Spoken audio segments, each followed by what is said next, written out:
down here now talking to you. Because if Mr. Weir is a boy, then I think he's a good boy. Because Joseph Boakai, former Vice President Boakai, dropped in his heart, he collapsed, almost died. It is that boy, because George Weir, who ran that go well with me. Okay. Even as I said, we sit down here now talking to you. Because if Mr. Weir is a boy, then I think he's a good boy. Because Joseph Boakai, former Vice President Boakai, dropped in his heart, he collapsed, almost died. It is that boy, because George Weir, who ran there, pick him up, charter a plane to fly him abroad for open heart surgery that made him to live today with pacemaker battery. He's a battery total right now. So the battery is controlled by the white man who gave it in a medical center where he was flown to. So maybe he's not well to speak the way he's speaking. He's not well. He's using battery. It's not normal. A man who is using battery and a man who has a natural heart. Compare the two. So Joseph Boakai, the former vice president, I respect him, but I'm sorry for the statement he made. He's using battery. He's a battery total. Such a man cannot even be president of this country. He's sick. So maybe that the frustration making to speak the way he did, calling the president boy. How many million people voted that boy? So many millions. Look at this boy and elected him. Maybe you call Joseph, George Weir boy because of the age. Because Joseph Boakai is over 70. And this boy is about 50 something. So when you say boy, well, that's it. But boy in the sense of immaturity, no. George Weir is mature. He's mature. That's why he told Joseph Boakai from the ground where he collapsed to fly him abroad for medical checkup, for medical heart surgery. That's what made him to live today. I think Joseph Boakai, in conclusion, should be very grateful to that boy who flew in out of the country for open heart surgery that make him to live today. But the way Joseph Boakai speaks, the way he acts, he is one of the 9 ungrateful lepers. 9 of the what? One of the 9 ungrateful lepers? He is one of the 9 ungrateful lepers. The 9 ungrateful lepers is one of those. Yeah, but whatever favor the president did for him was returned. Because the president himself did not have to speak about it. The first thing, before you can return, everyone good deserves another good. So if Mr. Weir sent you to America or whatever country and you were operator on and you got well, if he did not want to do what he did for you, if he was immature and a boy, as you say, he would have left you there to die. When you die, will you reciprocate good for good? No. I don't think you have reciprocated. When you reciprocate good for good, then stick to that. Don't be uttering derogatory or profane languages or statement against this president. That's wrong. You are the elder man in the country, old man like you. You got heart trouble. You felt that you collapsed. Somebody helped you today, you're speaking. You should be thankful. In everything, give thanks. That is a bigger picture of the man who saved your life through God's power. George Weir was the vessel God knew to save Joseph Boakai. Today, because of power, greed, he who said that they squander all the opportunities, destroy this country, who became the deputy vampire, corruption, that they say was vampire, he now want to be president. Well, he live with the Liberian people.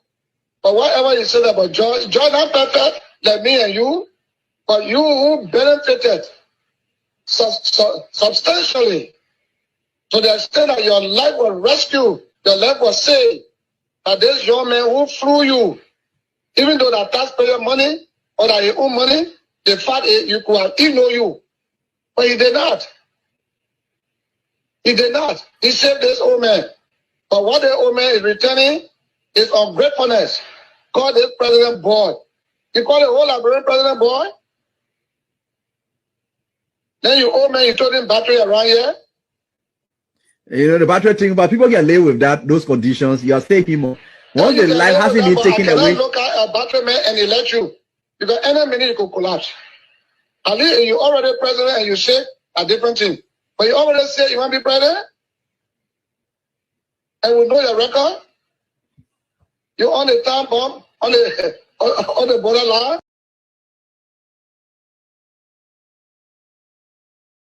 Mr. Alexander B. Cummins.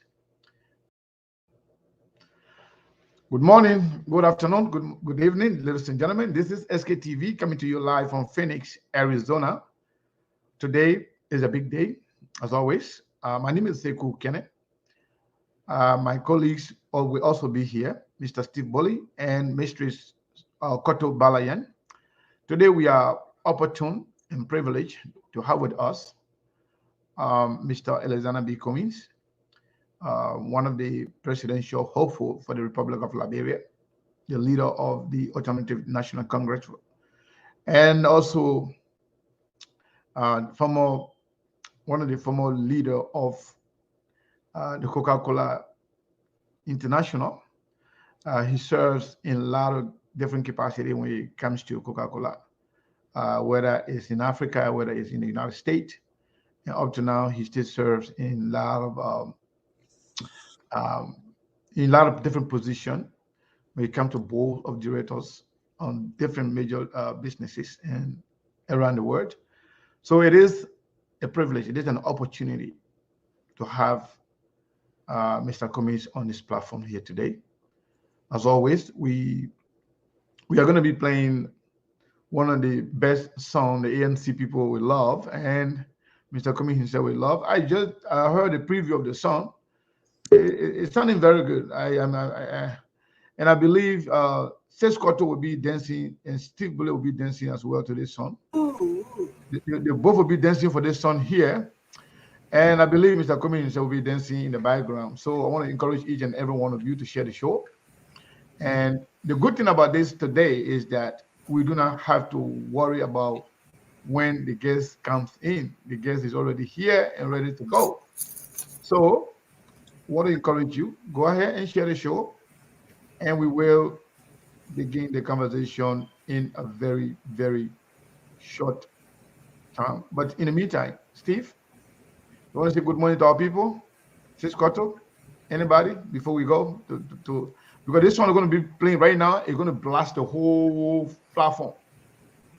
Yeah, because it's sounding too sweet, man. Yeah, I don't know. Oh my God. Yeah, but I'm listening to these songs, but when I say Mr. Cummins coming here, some of the ANC person just tell me about that song today. Say, so if you play, because the last time I played Monkey Calm Down, you know, the person threatened me the next time I bring Cummins here, you don't play that song that say Cummins that talk and do.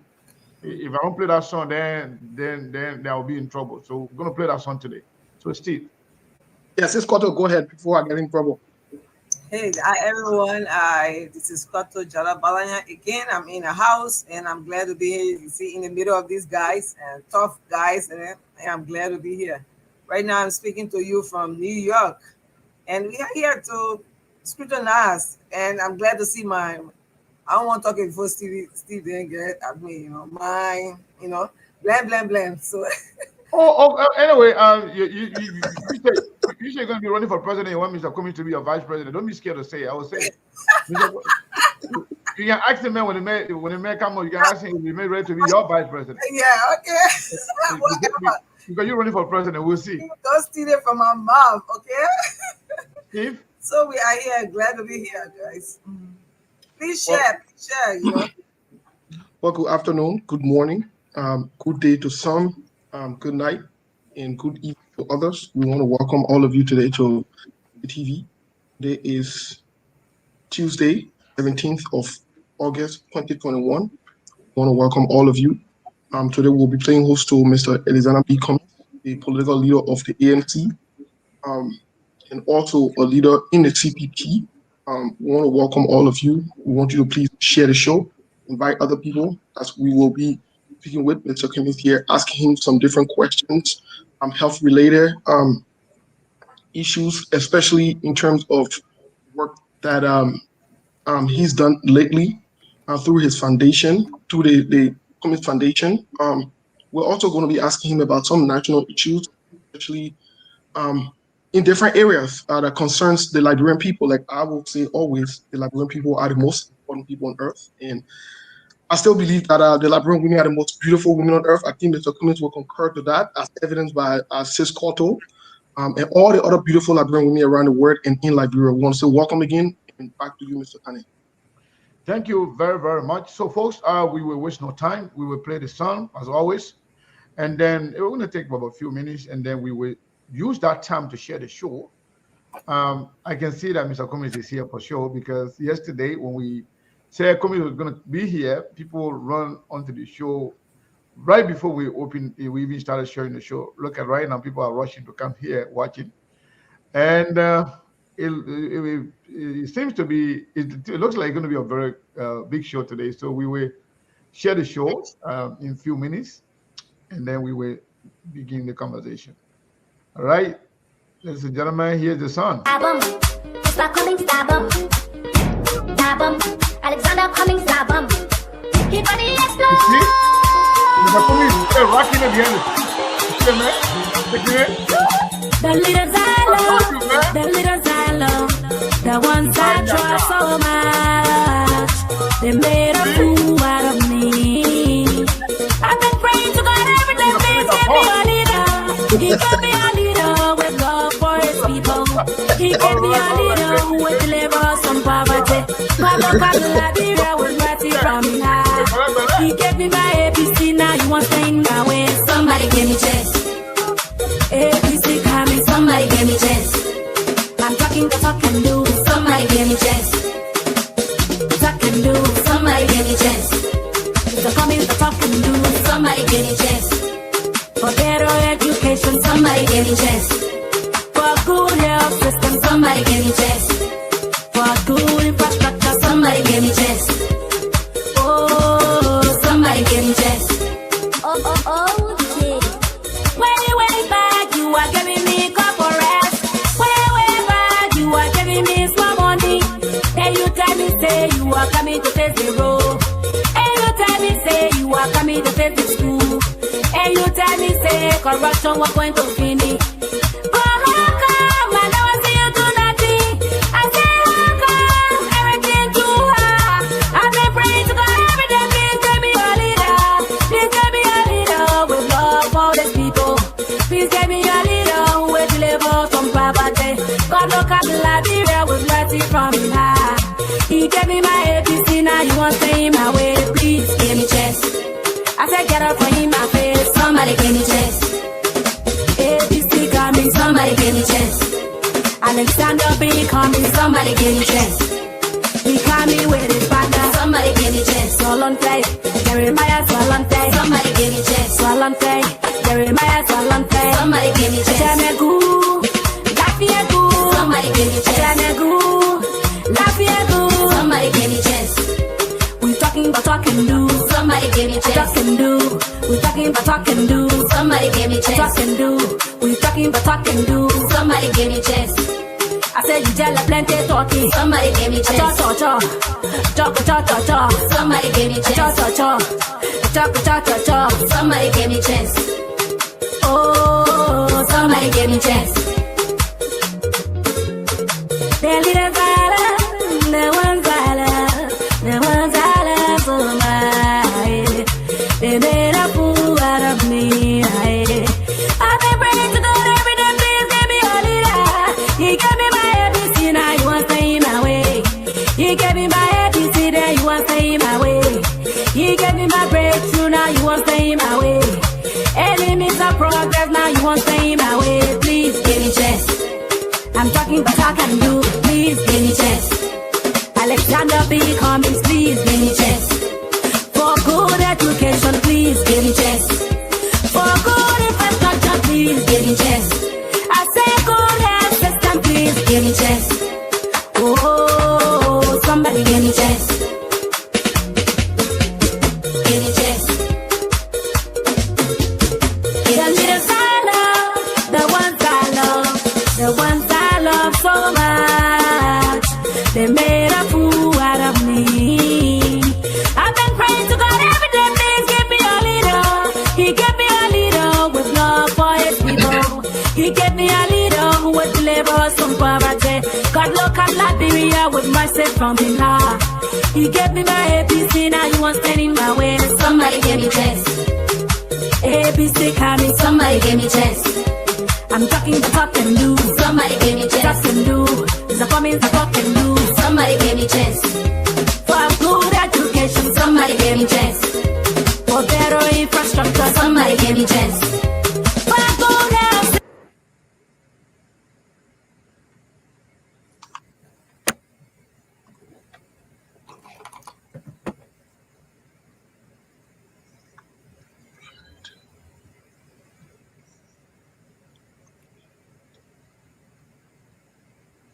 I muted myself for a second. I apologize. I'm sorry. Yeah, so I was saying we're going to see whether or not Mr. Cummins is actually the talking do, because we have the opportunity now to ask him all the questions. First and foremost, I want to say, Mr. Cummins, thank you very much for responding to our invitation once again. This is not your first or second time being on SKTV. We appreciate that. That every time we call on you, you show up to answer to our call. We really appreciate it. And I believe Cisco to do as well as Steve Bully. And the most important people, our viewership, they are here. When we say Mr. Cummins is going to come on yesterday, some people did not read the post. Some of them actually came on. Yeah, a lot of people came on yesterday that don't normally come on our platform like that, unless somebody big is coming on. But they were on yesterday when they heard that you were going to be here. Now you are here. We appreciate it. We didn't once again welcome you to SKTV. Welcome, sir. Thank you, Sekou. Good to be back on SKTV. Let me say before I start, because I don't want to get in trouble with Cisco too. Librarian women, I'll be the most beautiful women in the world. You agree with Steve? So I gotta agree with Steve. I want to get on a good foot with Cisco before we start this conversation. So, and Steve, it's good to be with you. Good to be with all of you. So yeah, Mr. Cummins, thank you very, very much. We will just dive into the conversation right away, and hopefully you're going to be here with us for maybe 1 hour 30 minutes or maybe a little more than that. Right now, it's 12 minutes, so we can't. The thing started right now. So if they add 90 minutes to that one, then we'll be close to 2 hours. So okay, so we're good to go.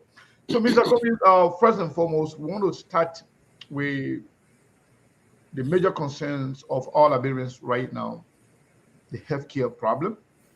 And you and your team decided to, talking about the Cummins Foundation, decided to help in your own ways to the extent where you donated over $150,000 United States dollars to help your foundation, help Liberia, help Liberian people. We want to know how far is that process, any update, and how well is the process going? Thank you, Sekou. And before I answer your question, I just want to make two acknowledgments. One is, again, although it's been a few weeks, but extending my sympathy for the boat that sank off the coast of our country on the way to the Saudis. So my sincere sympathy to the families of those who were lost. And then also talking to the healthcare crisis, the recent fire at C.H. Rennie Hospital, where in fact the foundation had just made a contribution to help with the COVID situation. And so again, I want to just acknowledge what happened there. I think the good news is I don't think there were any casualties as a result of the fire. Apparently it was an electrical fire. And so again, want to acknowledge that tragedy and hope the government will come and play a part in resuscitating C.H. Rennie.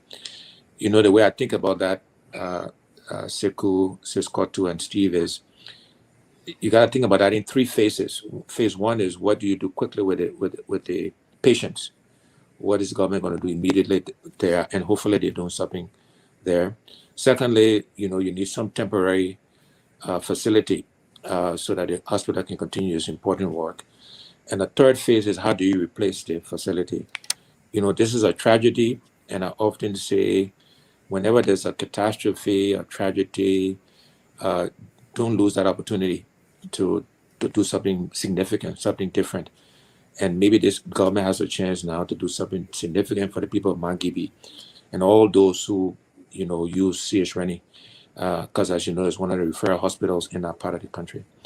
But to your question regarding the foundation, what I find interesting is that fortunately, many Liberians, applauded our effort to get engaged, to get involved, to help with the COVID challenge.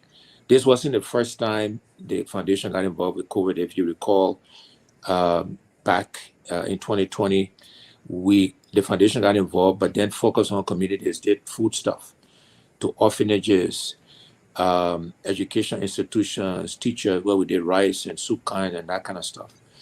This time around, we decided to focus on the medical facilities, on hospitals and clinics around the country. And so we were able to fund up to $150,000 to provide medical equipment and supplies to hospitals. In that process, we identified 6 hospitals that we're going to actually help to expand their treatment centers, the isolation units. And so St. Joseph Cali Hospital, one of those, actually C.H. Rennie was one of those, the government hospital in Bomi, 2 hospitals in Nima. And in addition to that, we're doing medical, so maybe PPE, equipment, drugs, all into many hospitals, primarily in Montserrado, Nima, and Mount Gibby. But we also plan to do some stuff in Maryland as well. And we focus on those counties where the pandemic appeared to be more prevalent, as opposed to a national effort. We have made progress. We have actually started making deliveries to many of the centers we identified. We've actually made deliveries not just of drugs and supplies to St. Joseph Cali Hospital, for example. We provided oxygen tanks, beds, and other equipment to, again, expand their treatment centers. And similarly, we're rolling this out across those 3 counties and the hospitals we identified in that process. But an important part of what we're doing too is just providing some basic drugs. Because beyond the COVID crisis, people still get, malaria, diarrhea, typhoid, all the things that usually kill our country and our people. And so I'm proud of the foundation leadership of what they're doing. As best we can, we try to do more, but very proud of the effort we're making so far to help our country in this time of crisis. All right. So any update as far as accountability, meaning how much of the $150,000 have been spent, or we have spent all the money? And if so, where are we? So we have spent a little over $100,000, so we've not spent all of it yet. And I mentioned in another show that we will actually do accounting. We'll do a report. We'll make it public to Liberian people exactly how much we spent and where it was spent. But we've also made public all of the donations so far to all the hospitals and clinics where we've donated, and the administrators and the recipients of the benefit will be the ones that will provide a testimonial that the supplies were delivered, the beds, or the oxygen tanks, or the concentrators, whatever. They will provide testimonials and will provide full accounting to Liberian people in terms of how the monies was spent to provide this intervention. What I find interesting is that the good news is that most Liberians, and we're happy to say, applaud our effort. Of course, some people try to turn a good thing to make it bad, right? So why didn't you give it to the government? Why did you do it yourself? And maybe they're fair questions, maybe they're not. But the point is, we'll do full accountability. Everybody will know how the money was spent and who the recipients were of these supplies. Okay. Before we jump into politics, I want us to my colleagues to ask 1 or 2 questions on this particular issue, healthcare thing, and then from there we will jump in, because we have a lot of things to cover.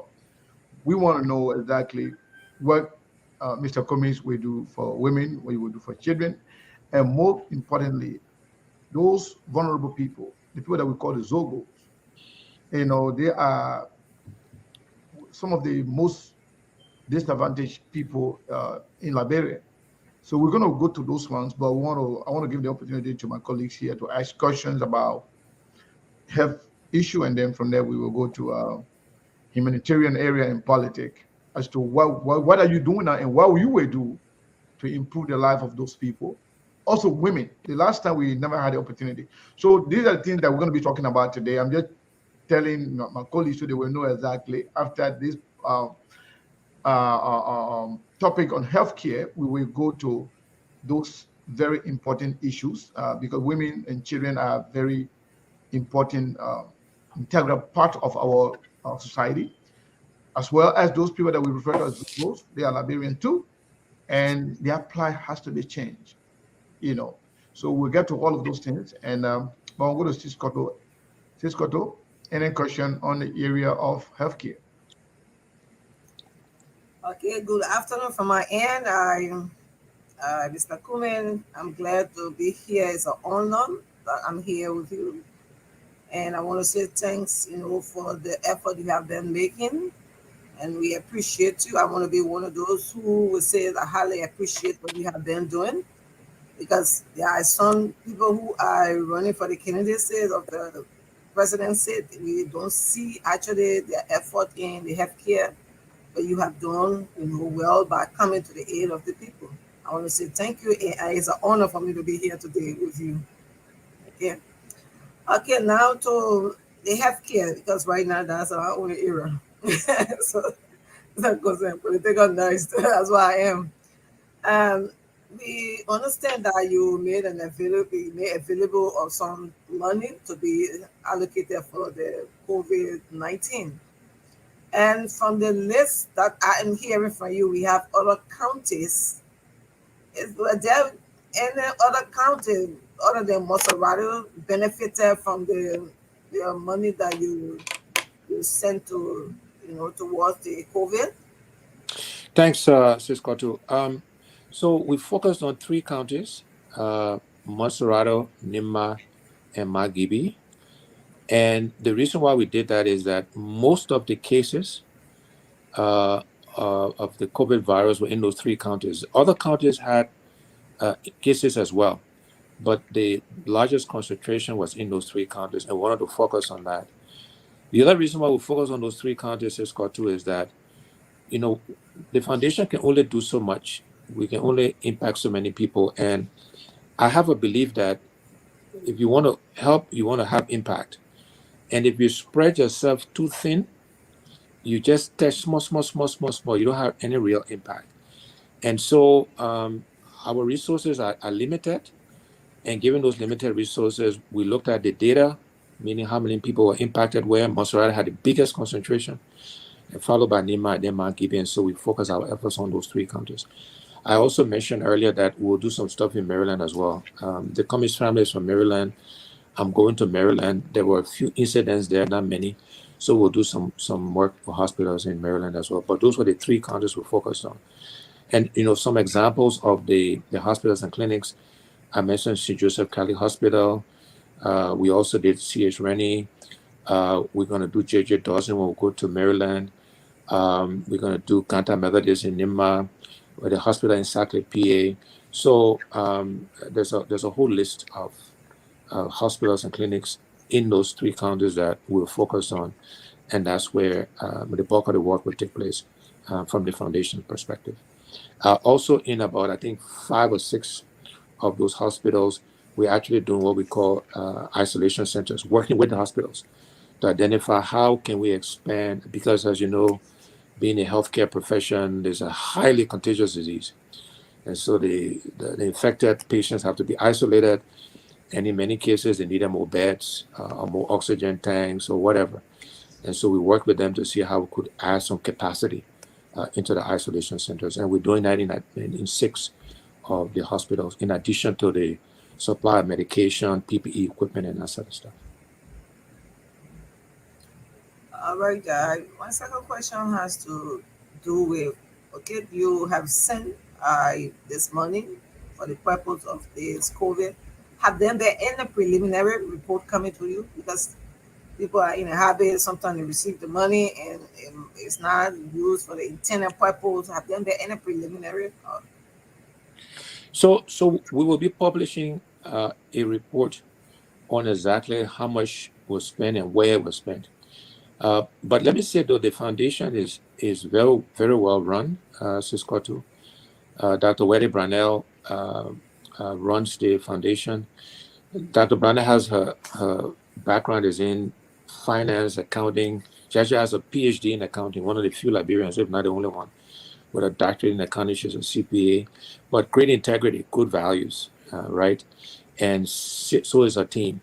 So we're very confident the monies are being spent for the purposes for which the foundation gets audited every year. So we know exactly where the money is being spent. And we will, I promise you, we'll publish and we'll send to this program a full financial report of exactly where the money was spent and which hospitals got what. So that report will be done, I would say, in the next 6 weeks or so when the money has been fully spent. So if I may just ask quickly, what is the state of right now with the COVID cases? Do you have any idea? Yeah, I think and this is a challenge though, because I don't believe the government is testing enough for us to truly ascertain exactly where the situation is. There's been allegations, and I will emphasize allegations because I don't have any proof that some of the data is being, suppressed. But my sense is that the situation at least has stabilized. It doesn't appear to be increasing or spiking the way it was a few months ago. But that's based on anecdotal data. I don't have facts to support that either way, but the sense is that is not continuing to increase and is stabilizing, if not going down, which is good news. If that is indeed the case, it's something we all should be happy about. Steve? Thank you. Welcome, Mr. Cummins, again to SKTV. I'd also like to use this opportunity to wish you, on behalf of SKTV, wish your mom, your mother, or happy 93rd birthday. Thank you.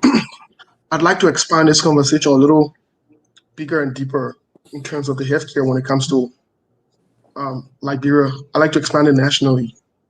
My first question to you would be, what is Mr. Cummins' plan for the healthcare system in Liberia, considering there are some counties, some regions, some places that are not even have hospitals. So what is Mr. Cummins' plan in terms of expand the healthcare system in Liberia and also to make it affordable and accessible for Liberians? So, Steve, as you may know, I'm a person that likes data, facts, information. And this is why I choose my words very carefully. If I don't have facts, I say so. If I do, I do. If it's something is alleged, I say it's alleged because I don't have the facts right. So when it comes to healthcare, if you look at the data, the facts, in terms of what kills most Liberians, right, across the country. So I think there were 5 or 6 ailments that kill most of our people. In no particular order: malaria, diarrhea, typhoid, hypertension, diabetes, childbirth. Malaria, typhoid, diabetes, hypertension, childbirth, diarrhea. These are the things that kill most of our people. Yes, some of our people die from cancer, heart disease, liver disease, these other ailments, but the majority of people are killed from these 6 things, but 80%. And the way you fix those things, Steve, is you focus on what the healthcare professionals Ciscoto know is primary healthcare, right? Meaning you got your hospitals and clinics and lots of clinics around the country that are well stocked with the medications that treat those things. You have trained nurses and midwives because we need a lot of doctors. It takes a long time to train doctors, and we will do that too. But it takes a shorter time to train nurses and midwives. And the good news is that if they're trained and they've got the equipment and supplies in hospitals and clinics around the country, you begin to address 80% of what kills Liberians. And so that's where we will focus.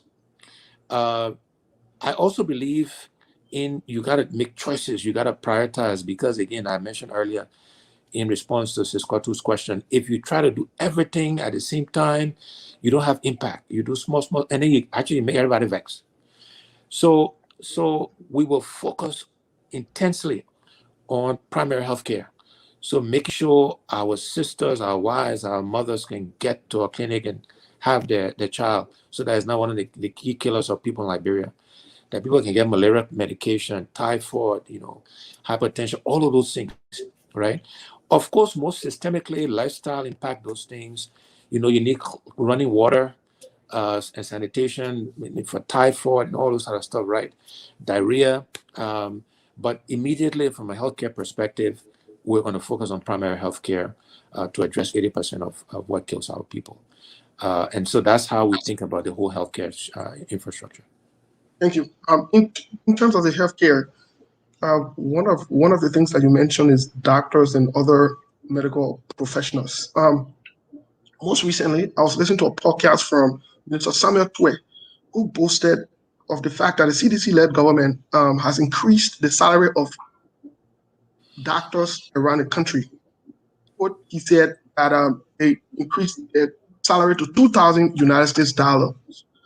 My question to Mr. Cummins now is, what is the plan, or what are the plans for Mr. Cummins to ensure that not only doctors are paid well, nurses are paid well, other medical professionals are paid well, but yet they're paid on time?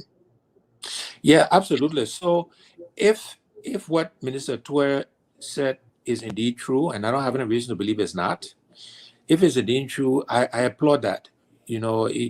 Because we're in opposition, we can, if something is done that seems to make sense, we should all applaud it, seriously, right? So I hope what he said is true. Again, I have no reason to believe it's not. But to your point, then I hope the doctors receive their salaries every month consistently, because there's no point to increase anybody's salary and they get it every now and then. They get it every 3 or 4 months. And I'm not suggesting that's the case with the doctors, but I know that's the case with many other civil servants who are not consistently being paid. Because sometimes you might be better off, for example, Steve, rather than $2,000, getting $1,800, but getting it every month.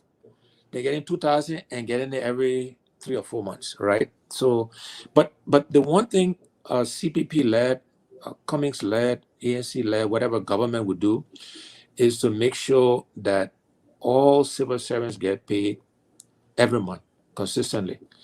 That is not something that we're not doing people a favor.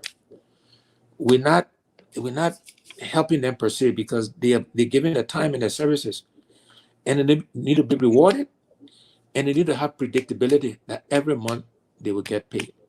And that's what we'll focus on. We'll also make sure that all civil servants, including healthcare workers, get what we call a living wage, get enough money to be able to pay their rent, to buy food, to pay their children tuition, et cetera, et cetera, et cetera. If you don't do that, this is where all of these things are interlinked, Steve, because then that's where you get the corruption coming in. If you're not paying the healthcare workers enough money, they will sell the drugs, because in the middle of the month, if it was you, Steve, I bet you many of us will do something, because we're not go hungry. We're not letting see our children starve, right? So we got to pay all our civil servants, including healthcare workers, teachers, a living wage, right? So that, again, they can support their families. And it's got to be consistent. It's got to be monthly. And this is why, again, you tie into corruption, all the leakages, and maybe we'll get to all of those subjects. But all of those things are interrelated. And if we do those things, we'll be able to consistently pay all of our civil servants consistently, including our healthcare workers who sacrifice every day. By the way, I've met many young doctors and nurses and impressed with them. Almost all the doctors I met, the hospital in Saclay, the one in one of the hospitals in Ganta, all young doctors, professional young doctors, men and women. The woman that runs, the medical director, C.H. Rennie, is a woman. Smart, committed. They're not doing it for money per se. They got families, they got to support. And we need to applaud them. They put themselves at risk every day on behalf of our people. And until now at least, they weren't getting paid well, and I don't think they get paid consistently every month. Thank you. Back to you, Mr. Conley. Thank you very, very much, Mr. Cummins. Like I mentioned earlier,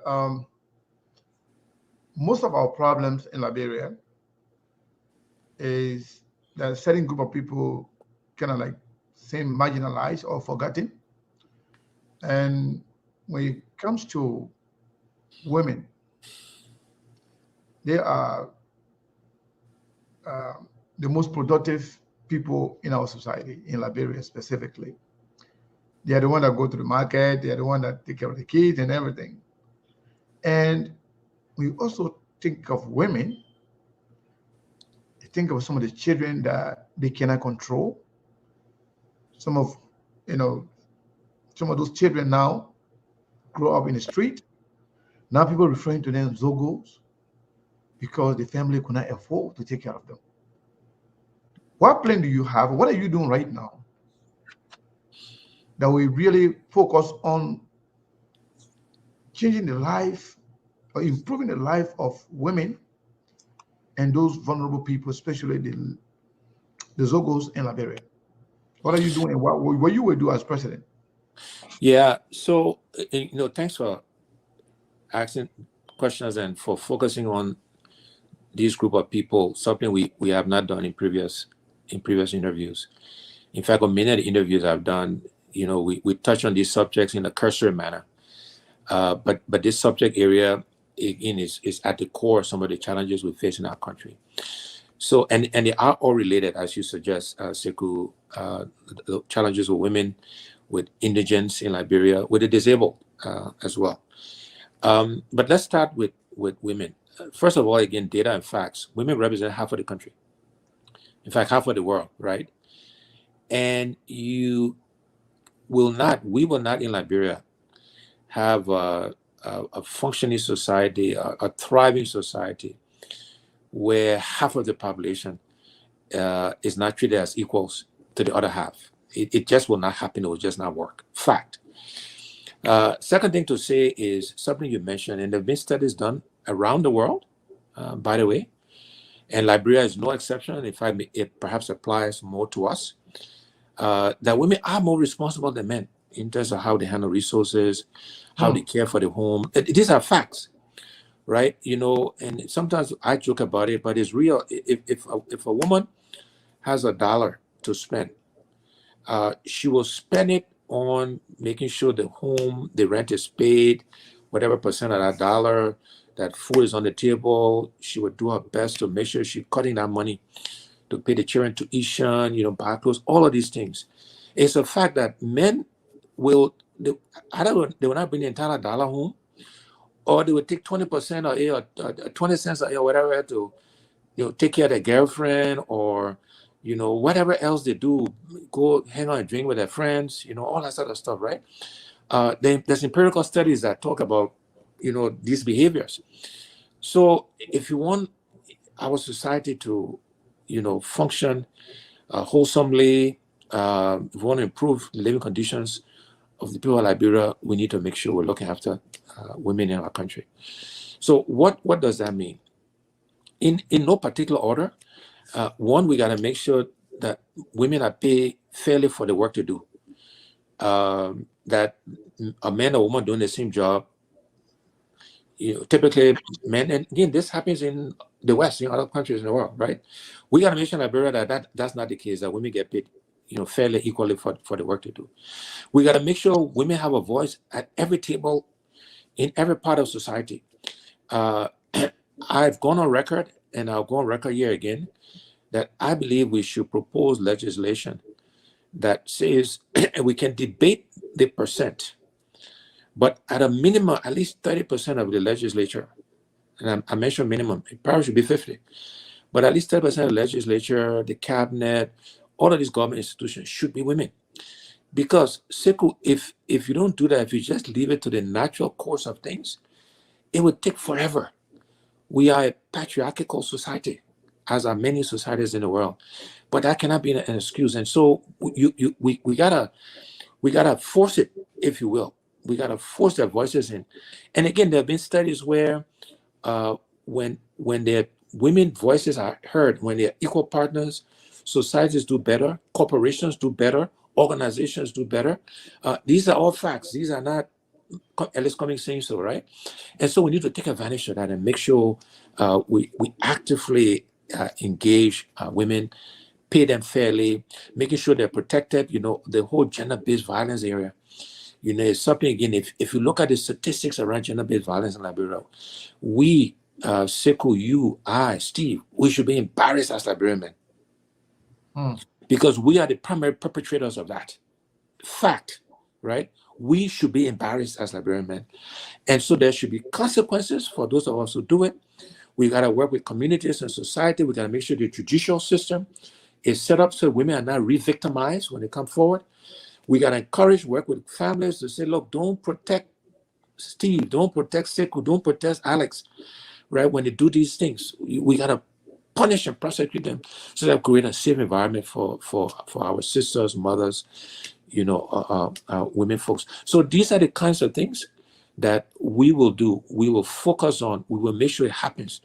You know, I'm proud to say when we had the senatorial elections in December, when I chaired the CPP, and again, I'm not taking sole credit for it. There were many of us that participated in that. But 5 out of the 15 senators that we put forward, candidates, were women, right? So over 30%.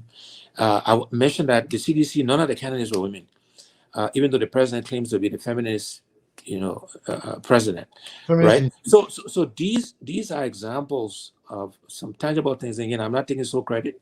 That would be unfair, and that would be selfish, and that would not be true, right? But these are examples of the intentional effort we have to make if we want to change dynamics with regard to women. And let me just continue then. You know, we talked about indigents, and you know, you call them Zogos, and that's the commonly used word, but I'm not sure we should. And maybe indigenous isn't the right word either. So I don't know. We need to find something with a bit more dignity, if you will. But again, we have to be intentional in how we address the issue. So understanding some of the underlying causes, the whole drug issue, you know, how does drugs get into our country? How is it distributed? Who are the beneficiaries? How can we stop the drugs from coming in, right? How can we stop that process? How can we interfere with the distribution of drugs, right? Things we need to look at. How can we rehabilitate our young people, give them education, training, skills? So that was going to be that was going to be my next question. When you see today, CDC somehow became unpopular, was because of the work of some of those young people who were so passionate about the president and who were not guided properly when it came to how they should participate in politics.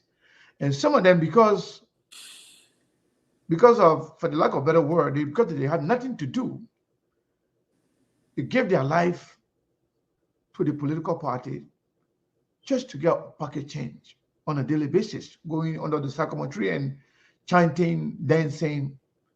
After that, whatever they get, that's where they go home. And after that, after giving somebody, we gave them $10 United States dollar, they would go at any length, they would insult anyone or say anything to anybody because they feel like today or that day, the money to go in their pocket or for them to eat came from somebody. What are you doing, or what will you do as president to actually discourage those kind of things and really empower the youth of Liberia, not across party line, but in a holistic fashion that will impact all Liberians, regardless of their party of affiliation? Yeah. So before I answer your question directly, let me say that you know, I think, and I say this, and I hope the president takes this in the right way and does something about it. It will make my job to replace him more difficult, but that's okay. But I think the president has missed an opportunity because it was these very young people not just the indigents, by the way, but the young people in general that rallied behind him, that supported him, that made him president today.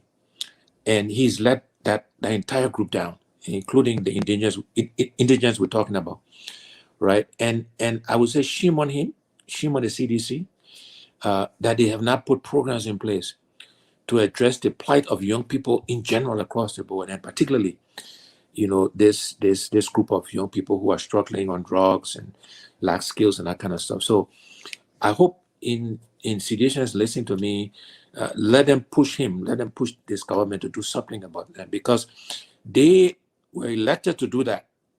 These young people had hope, and that's what they spoke to. And so far, they've done nothing. And so let them take this criticism of mine and let them turn that into action so that these people can benefit. And that's how I want them to react to it. Don't attack me. Ask the government, ask Samuel Twe, ask Nathaniel McGill, ask President Weah to do something to help our young people, put systemic programs in place, because these are the people, again, that primarily elected them. But beyond that, to your question, yes, we got to look at this thing holistically, systemically. And that's what I was saying, that we got to start from what are some of the root causes, and drugs, and therefore interdicting with drugs is one of the root causes we got to address. Also, the lack of skills, lack of education is another a challenge that we have to address and fix, and make sure they train and got skills, etc. Then we got to create jobs so they can have something to do, so that they can sustain themselves. We got to look at a national youth service program as a way to get them, engaged very quickly and create a sense of civic support, if you will. But a national youth service program, training, what is vocational or educational opportunities, but quality educational opportunities, growing the economy so that we can create jobs, by fixing infrastructure. In the meantime, we'll have to think about rehabilitation homes, to get them off the streets, to start that whole process. So these are all the areas we're going to have to look at to address this very vulnerable population, and these things can be done. We got to find the money. I don't know. We'll get to the economy at some point, Sekou, because I talk about finding the money. We're all finding the money. Everything I'm saying for you is just talk, right? And so we got to find the resources, but we have to do these things. The country is 65% of Liberians are under 35 years old. They represent the future of our country. We got to be investing in them, and so systematically we'll do that. I'm also happy to say that Isaac Vai Tukba, who just joined me as my chief of staff, also have a passion in this area, has been doing some work in this area, and we'll work with him and we'll build upon some of the work he's done. So we'll not wait necessarily till we get the presidency, but we'll start the effort now. Over the 26th, July 26th, I actually visited some of these communities and started to get engaged, make some small contributions. Now trying to understand the issue at a more substantive level, not just the superficial level. So yes, very important topic, and something we'll get engaged with even more going forward. Okay. Let's go to Cisco.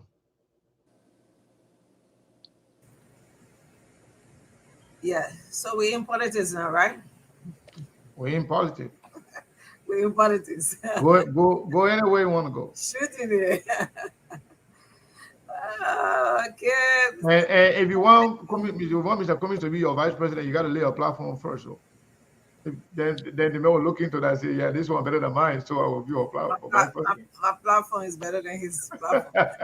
Anyway, yeah, go ahead, ask your question. Mr.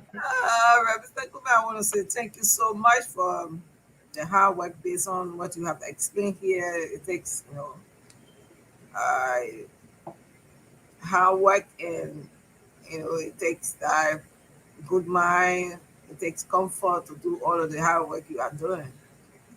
And I just want to go back to the CPP that you are part of.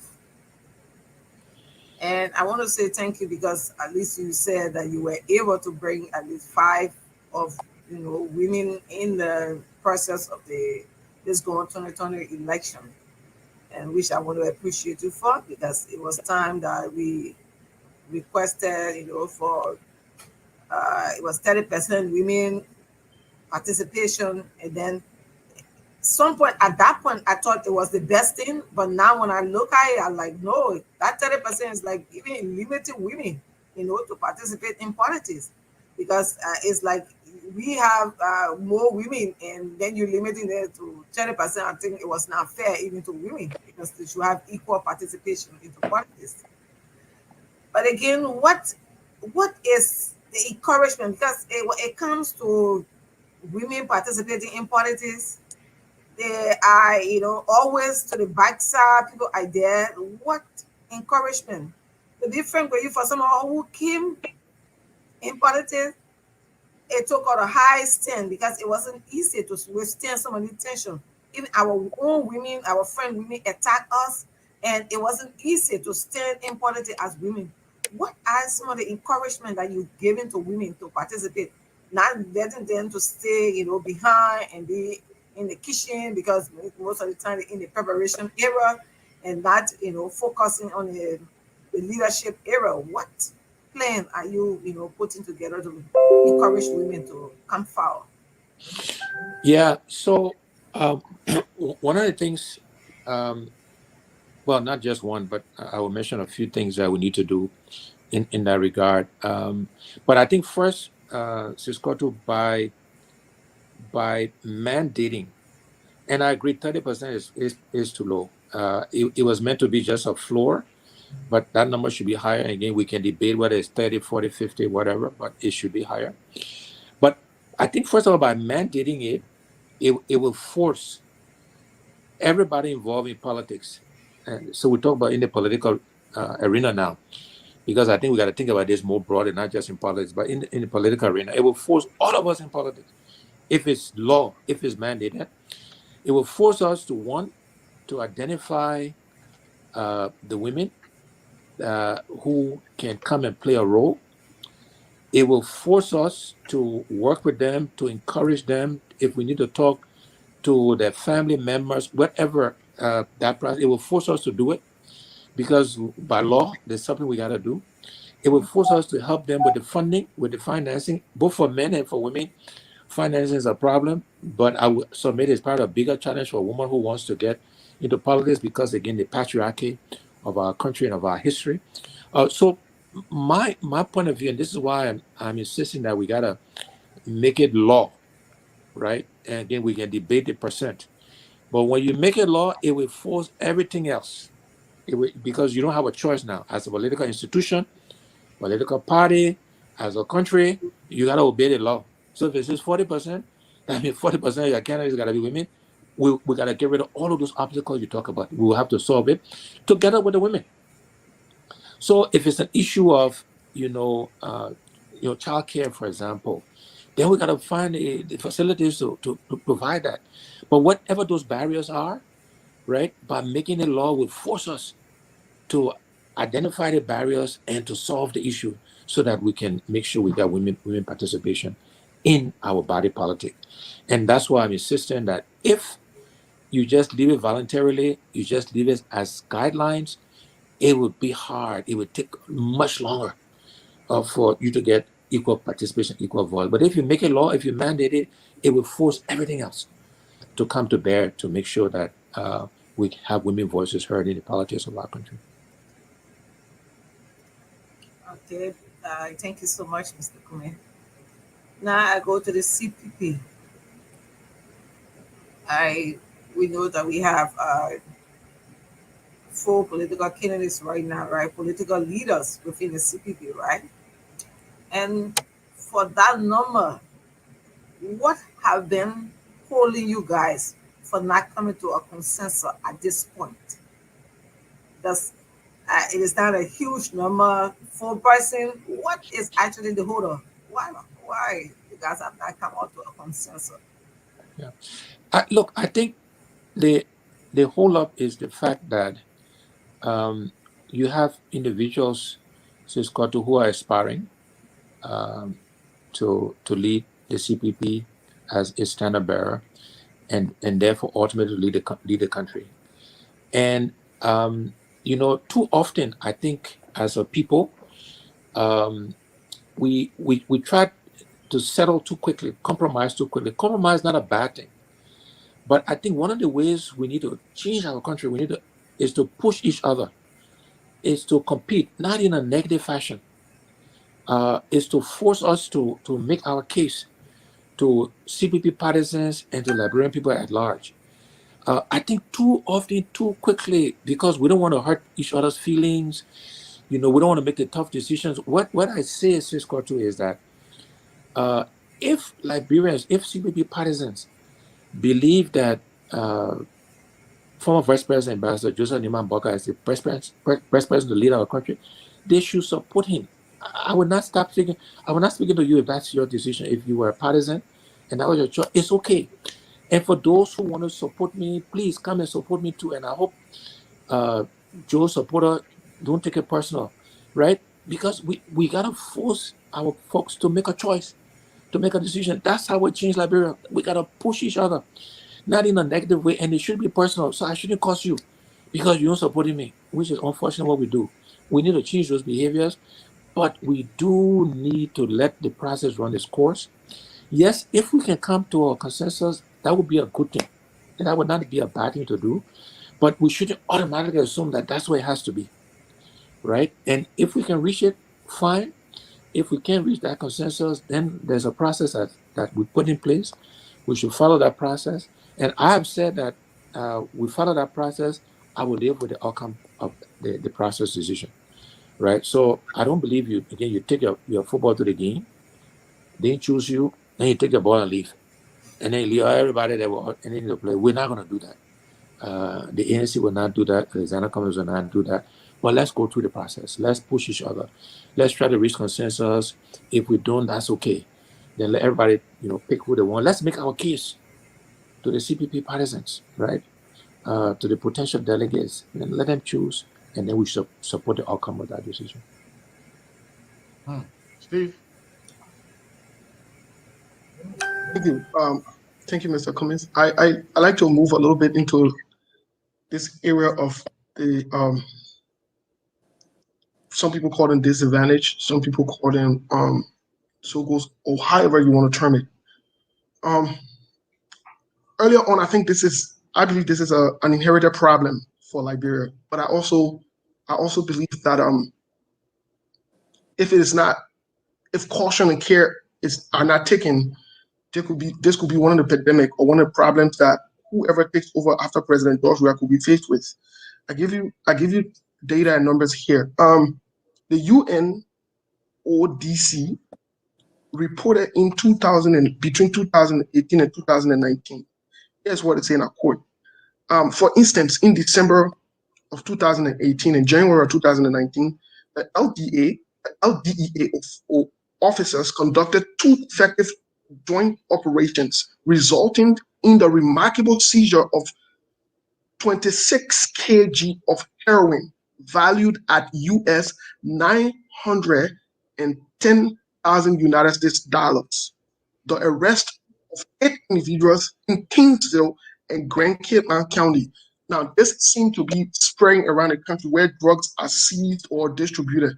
My question to you in the CPP or the opposition is, what mechanisms are being put in place now to help the current government deal this? Because this is a national problem. It is not a partisan thing. It's not a CDC or CPP or ANC thing. What are we doing in that area? So, Steve, the reason why when we first started talking about this subject, I talked about the whole drug issue, you recall, in this earlier conversation, that's one of the root causes of the problems we have. And I talked about the fact that we don't understand how it gets in, so we can interdict how it gets distributed, who benefits, etc., etc.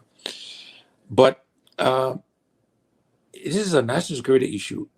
We as political parties, Steve, and you know this, we cannot become vigilantes. We cannot have our own security people, our own police people, our own NSA people. This is an area where, frankly, it is the responsibility of the state, of the government.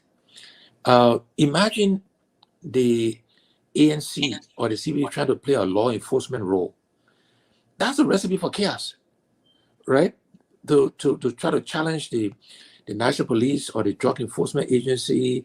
This is a clear case. Even in the United States, where all of you live, these are federal. This is why the federal government, even in this country, those things are not left even to the state government, left to the federal government, the Drug Enforcement Administration in the U.S., right? The FBI, it's done at the federal level, because there's some things that as private citizens, and remember, we are in politicians, we are opposition politicians, we're not in government. And these are not things we should be doing. Now, we can make suggestions, we can make recommendations, we can call attention to the issue by the voters, the Liberian people. We as citizens can put pressure on the government to pay attention to this area, but it's not a role for us. That would be chaos. And I see you shaking your head, because we can't be doing anything today per se in terms of actions. But yes, this is something that we should be calling attention, putting pressure, making recommendations, suggestions.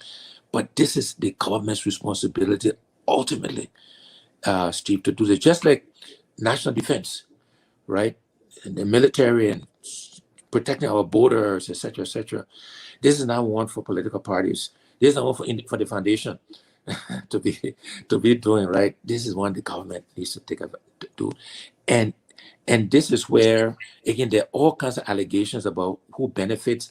This is where the corruption in our country comes into play, because some of the actors in this area, the drugs and stuff, bribe people, bribe the immigration, or the customs, or the police, or the military.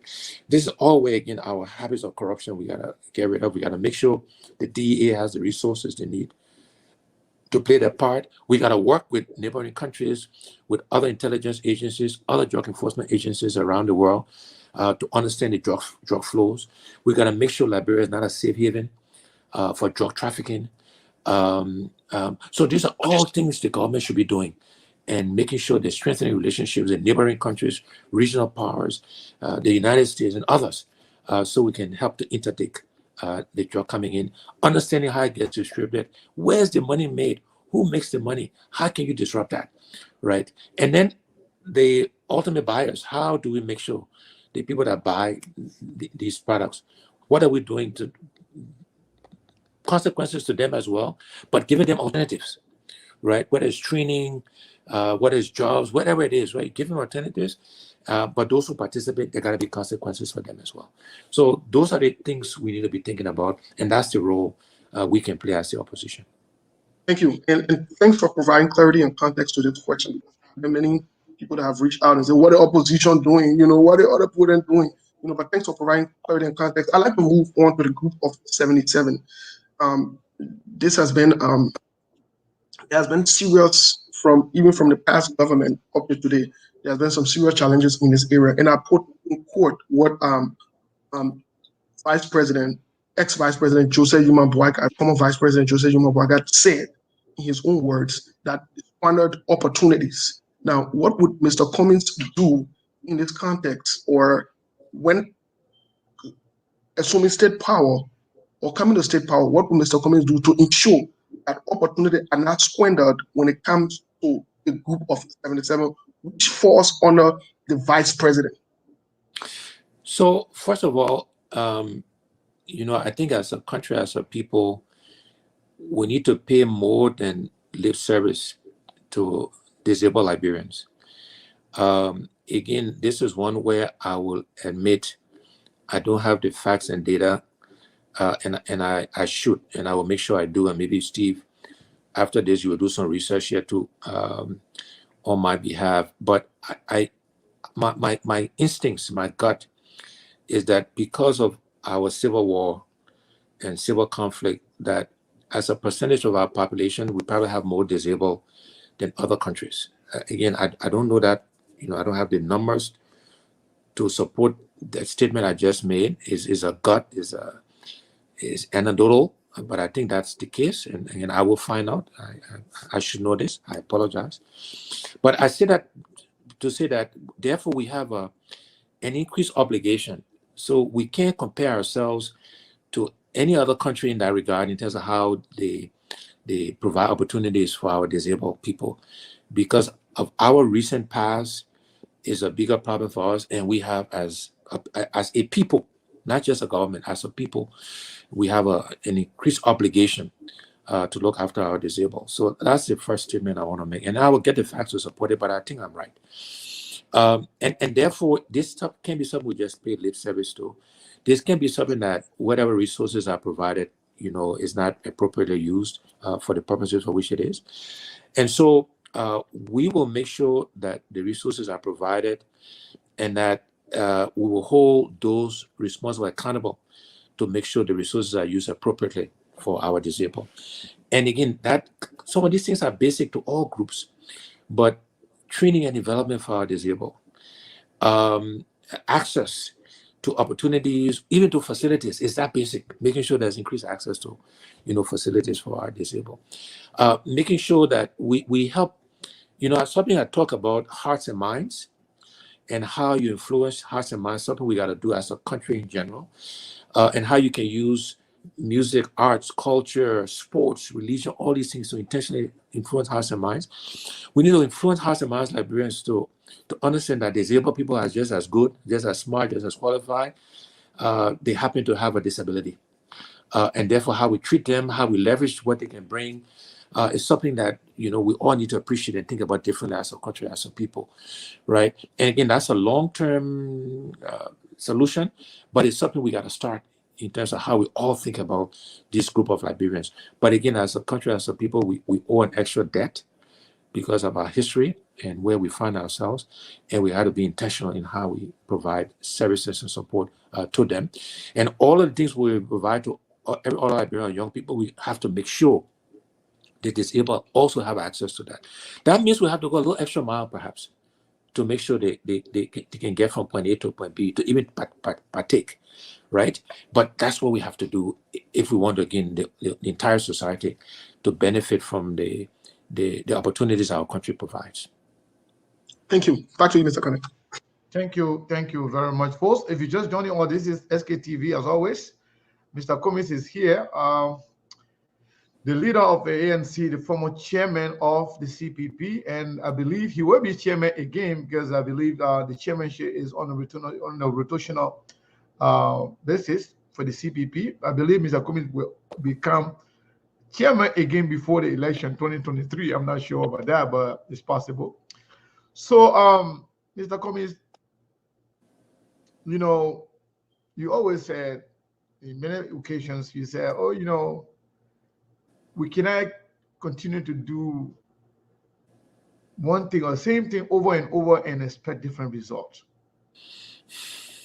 Now, that will bring me to the finances of our country. The country is broke, and we've been broke for a very long time. And people are saying Cummins is rich.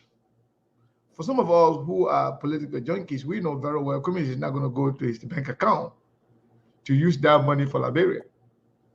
But with you being somehow financially stable, people will think perhaps Mr. Cummins, he might not take his money to use it for Liberia, but at least if you get your own money, he will not take our money for himself, like other people have been doing in the past. So we enumerated a lot of things.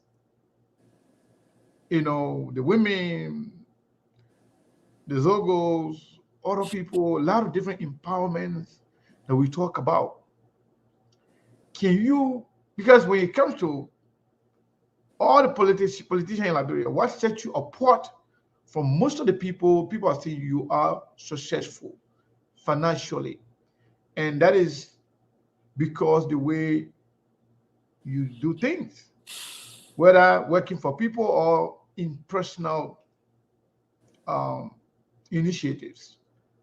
So what are you going to do to improve the finances of our country and all the empowerment that you just do? How are you going to do? Because it's one thing to say something, but the how can put a lot of meat on the bone so that people will say, you know what, I think they may get something to offer.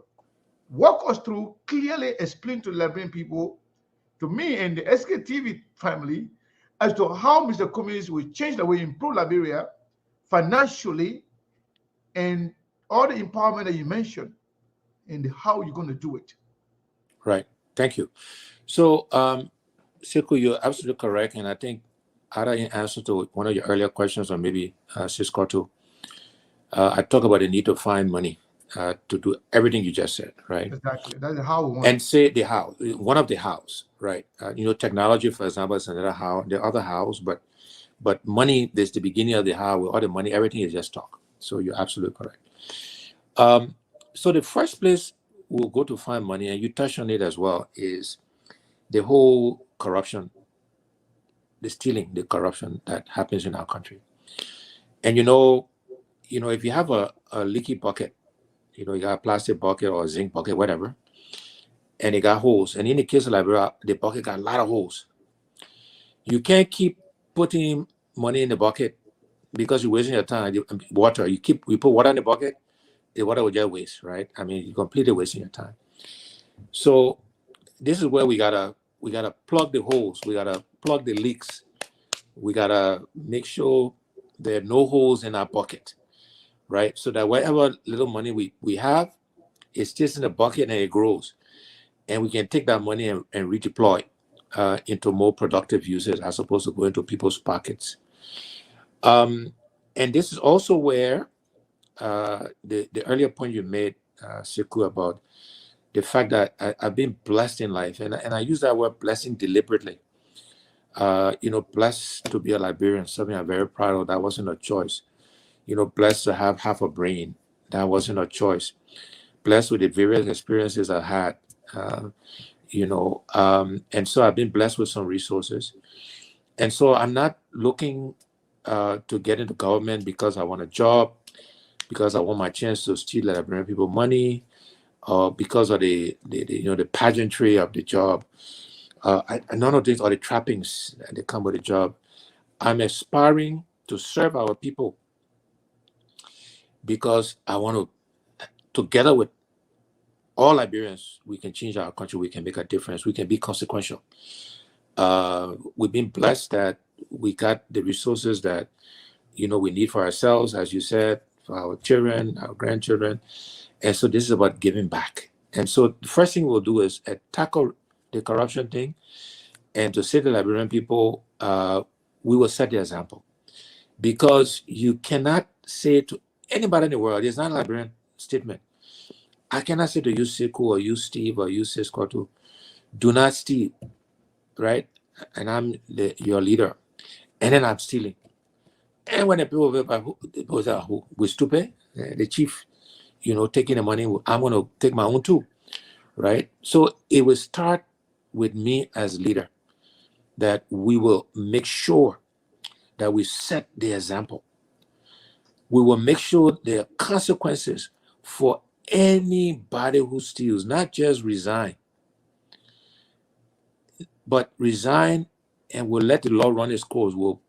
If it requires putting you in jail, seizing your assets, there'll be. So anyway, the first thing is this corruption thing, right? The second thing we have to do is we gotta see how we can increase our revenue sources. So today, majority of our revenue comes from, in no particular order, but these are the big buckets. It comes from customs and excise duties that we get things coming to the port. It comes from royalties from our different mineral resources. It comes from maritime. It comes from forestry. These are some of the big buckets. So we're going to look at that, Sekou, Steve, and Cisco too. Are we getting maximum value? Are we getting what is due? How can we get more from those buckets? I believe we can. And we have a team now working to actually identify, to put some numbers on how much more we think we can get from those buckets. So again, one, the corruption piece. Two, you look at those buckets. The third piece we got to look at is in how can we help the private sector grow? How can we look at a whole tax regulatory environment so that if you allow the private sector to grow and the businesses prosper, you generate more tax revenue. That money can be used again to fuel all of these activities we talked about. We got to look at new sectors. I talk about ecotourism, and I use the word eco deliberately, not just tourism, because We don't have the 5-star infrastructure, right? The 5-star hotels and all the things that tourists look for, right? But if you say ecotourism, people know they're coming to rough it out. Then they're coming for the canoe ride. They're coming to go to the Sapo Forest. They're coming to go ski on Lake Piso, right? They're coming to live in huts. And that's what we got. We got to develop that. We got to put the resources to develop it. We got to invest to prime the pump. Those people that come, they will bring money. They will bring dollars. They will bring euros. They will bring pounds. We will employ people, by the way. You create, because many of our young people I mentioned in training, doesn't take long to train service oriented. Porters, waiters, to row the canoe, to be nice to people, right? You create jobs. Those people will pay taxes. Those people will employ people, or they will take care of their families. You create a multiply effect. So the dollar begins to multiply right across the country. So you create new sectors, you will generate more revenue. So these are all the areas we'll look at to make sure we can find the money. And then we'll look at the balance sheet, look at debt. The combination of some leverage, what's called leverage or debt, plus your own resources, bind together, you can fund these things. And if you're spending the money productively, not going to people's pockets, right? The productivity will also generate more revenue. And you create this, again, multiply effect, and that's how you begin to drive and grow the economy. So these are the areas we'll look at to make sure we can find the money. I've talked about our national budget needs to be $1 billion more and more. And these are all examples of the areas we'll look at to drive because if we keep sitting around this $500 million number, everything I seem to do is just talk, right? We got to drive that number higher every year, right? And then we continue to get some grants, we'll get some loans that will be productively used, and that combination is what will drive the economy, and it's what will provide the money we need to do all of these things we've been talking about. Yeah, so most of the things that you just mentioned, I believe, are things that will attract investors. But many people who actually don't know most of the hows that you just mentioned, thinking that, because Mr. Cummins served in corporate America, Coca-Cola being one of the biggest multi-billion-dollar company, he knows a lot of people. He's well connected. Maybe with Cummins as president, there will be a lot of investors running to Liberia because they will feel like this man, we know him, we trust him. And some people want to know exactly if you really do have that connection, the way also infuse some level of trust. Because leadership matters. Like you said, if the chief can steal and you want to tell the honor man don't steal, then that's a problem. But if the chief himself is trusted, that will encourage other people to come around. Can you really tell us those connections, if you have one, that we really say, while Cummins is president now, I think Liberia is in a safe hand. This guy is an economist. This guy is this guy is that. Do you really have that connection? The answer is yes. And you're exactly correct, Sekou, is that when there's a trusted leader in a country or in an organization or institution, he or she will attract others to come. As long as people don't trust the leader and the government he or the organization he or he leads, you will never attract folks.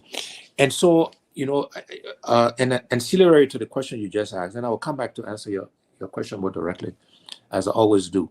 But an auxiliary to that is people also say, why Mr. Cummins can bring investors now?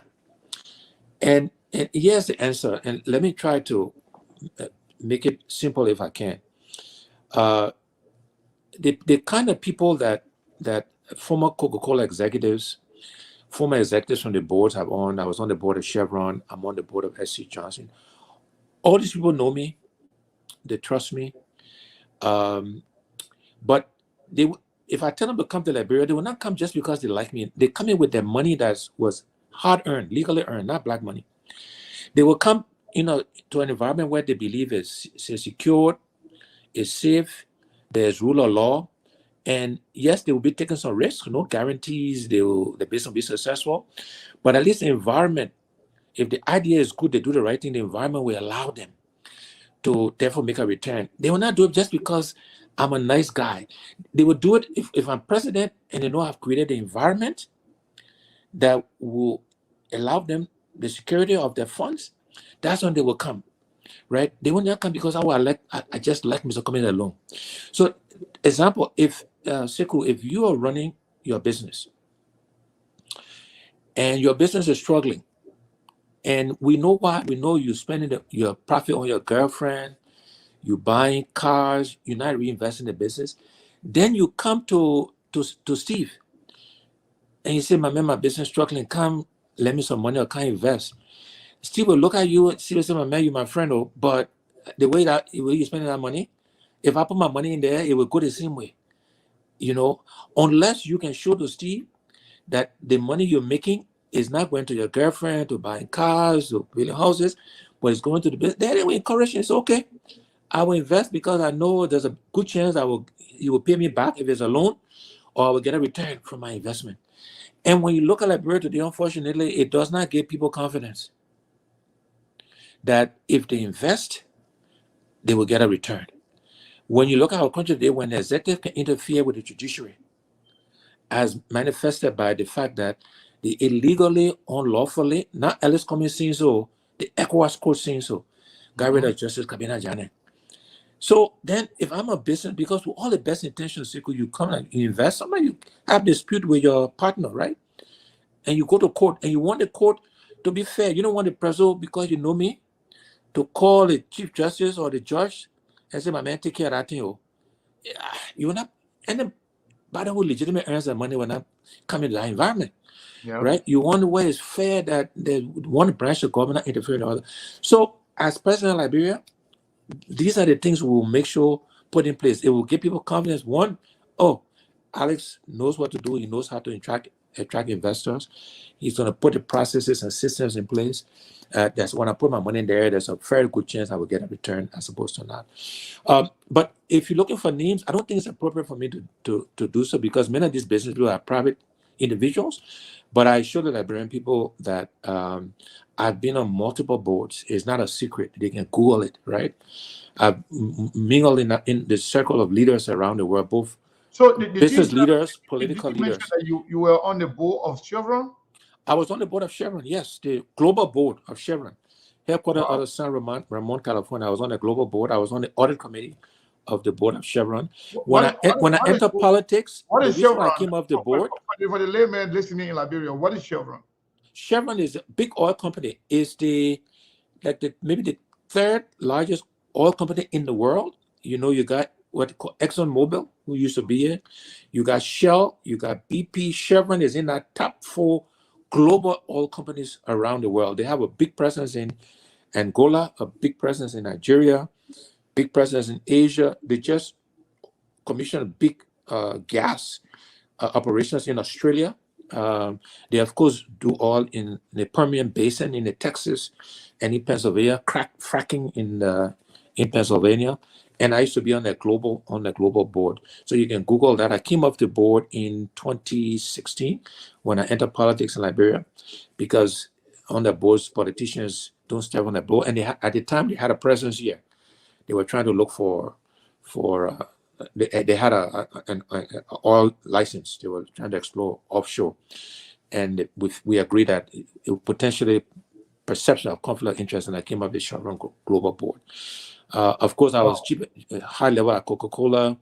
I'm still on the board of SC Johnson. It's sort of $10 billion corporation, operations around the world. I've been on different bottler boards. So we got the relationships. And then at Coca-Cola, we get to mingle with executives, but from other corporations and politicians. I used to run Coca-Cola Africa. So I know President Kagame, I know President Akufo-Addo, I know President Cyril Ramaphosa. These are people I know personally, not through others. So yes, we have these relationships. Okay, I know President Obasanjo. I was running Coke Nigeria when he was president. He used to call me the Coca-Cola man, but I know him personally. President Obasanjo. Okay. So before I go to my colleagues here, listening to you with all these accomplishments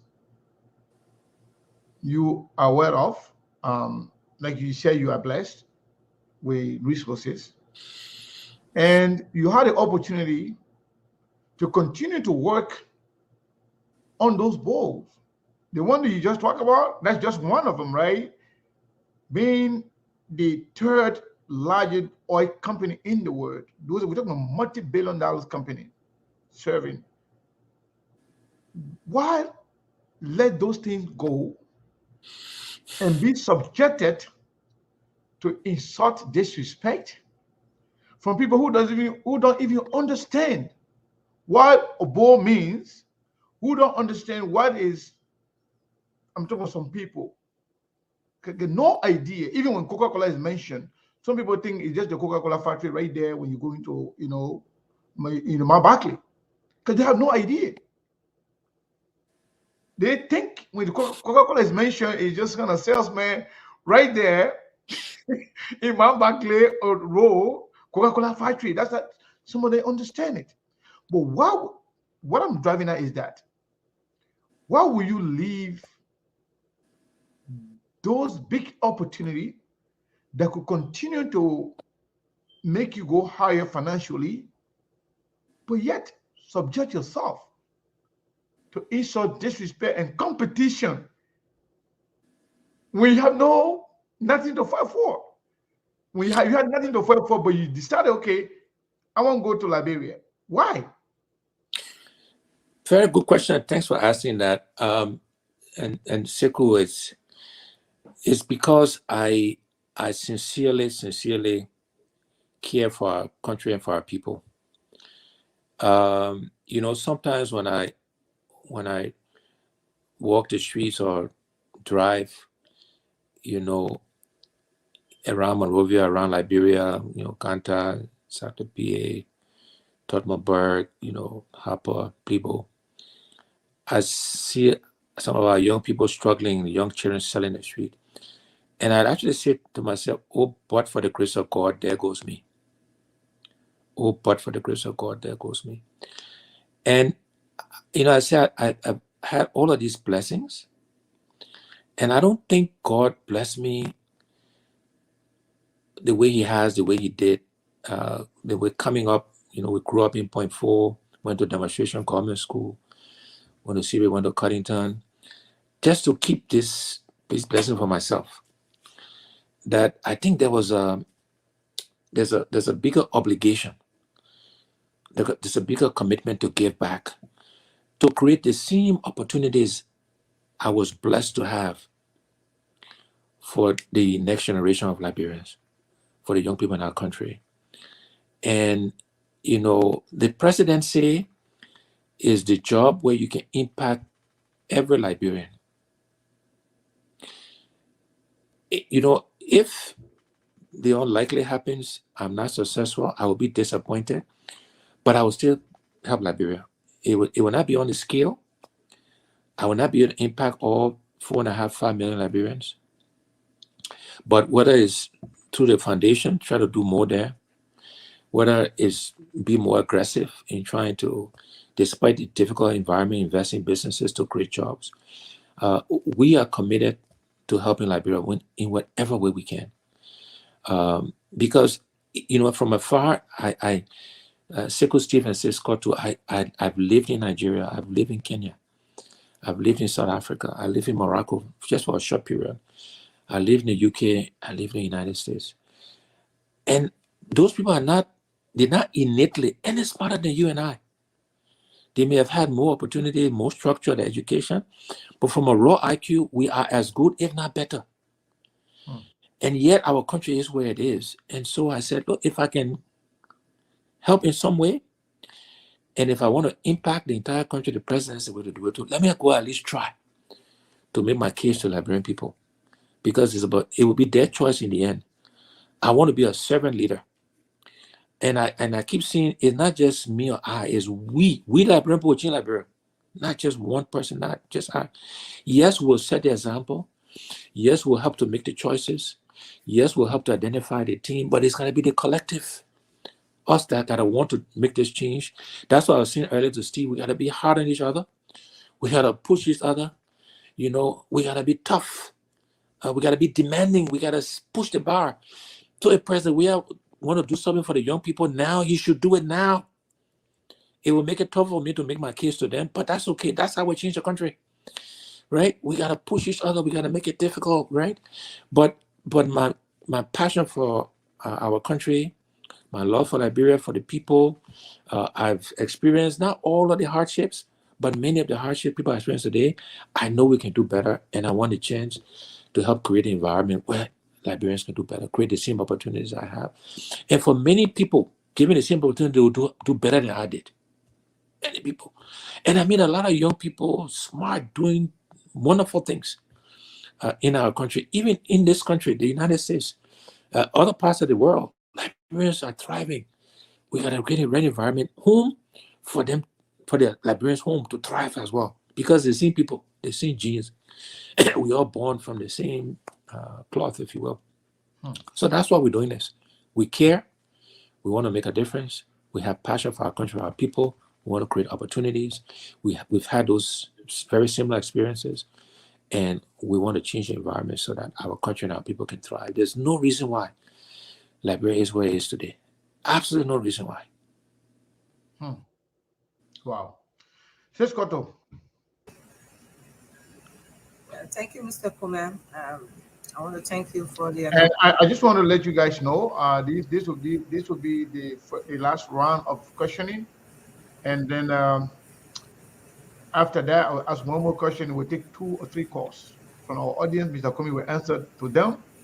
The first 3 lucky people, or 3 or 5 people, that's it, and then we'll call it a day. So this is the last round of questioning. Go ahead, Siskoto. All right, Mr. Kume, I want to thank you so much, and I just enjoying the deliberations, and it's not easy, especially where you talk about the increase in the budget. Looking at the forecast, I don't know whether this was approved. It been 562,522,000. And if you say you're going to carry that budget to 1 million is plus, it's like almost half of the budget. And like Sekou asked, the how and where that is coming from is something that I really kind of like really want to know deeper. But I'm quite satisfied a little bit with the answer. But looking at corruption to be our societal issues, and we have been in the Liberian setting. I have worked in Liberia and lived in Liberia almost the rest of my life. Looking at it is a chronic issue, and seeing that this party CPP is from a collaboration. People come into collaboration. Sometimes most of them are focusing on what lucrative job I should get, and some are like coming, to want to get this job because of their personal gain. What will happen as a Cummins-led person or a Cummins vice presidency to curtail some of this corruption? Because people only look at corruption as just as maybe going to just take only government money, but they don't look at the common corrupt act that we commit, like like the services provided to you, and you're not like managing that services provided to you in a proper way. They don't take all of that as corrupt, act. What is the Cummins-led or the Cummins vice presidency will manage with this chronic corruption society, and with this, like you from a full political party, if you become the president, how are you going to manage this? Because some people will say, I want my person to be this position. I want just for the God. How are you going to handle it? Right. So first of all, Siskoto, you kept saying my vice presidency. I just want to correct that.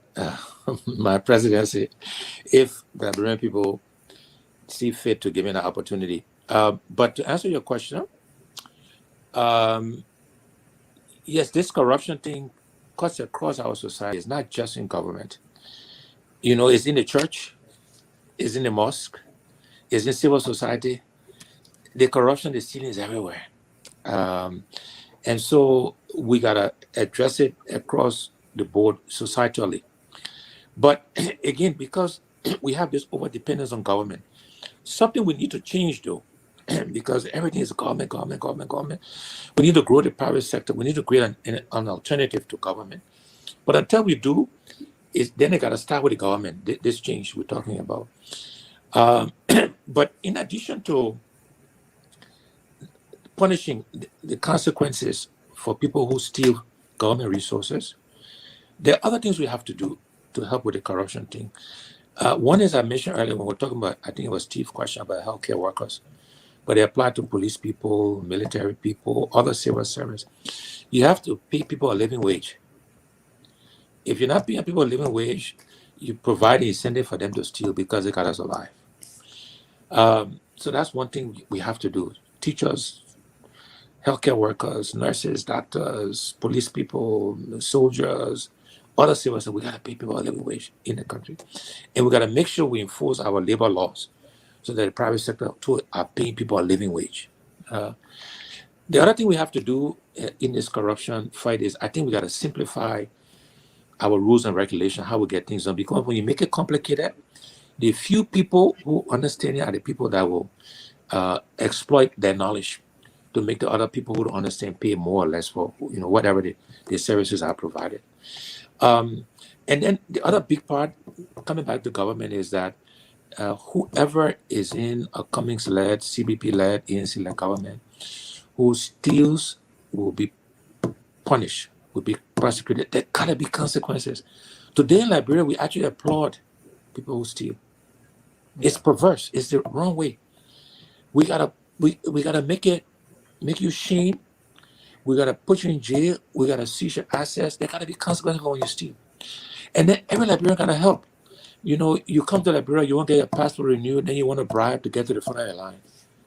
We will punish both the person that taking the bribe for you, but we'll punish you who giving the bribe.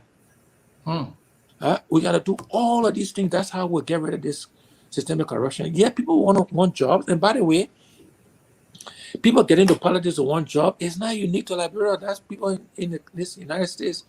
The Democrats want to get power. The Democrats get jobs. The Republicans, So that per se is not bad, but we got to pick from among those people who's qualified. So it's not just to create jobs. That's not the government role. The government is to create environment so that the private sector. Look, today in this country, all of you live here. It doesn't matter whether it's Biden or Trump or Bush or Obama president. You go to work, you can criticize them.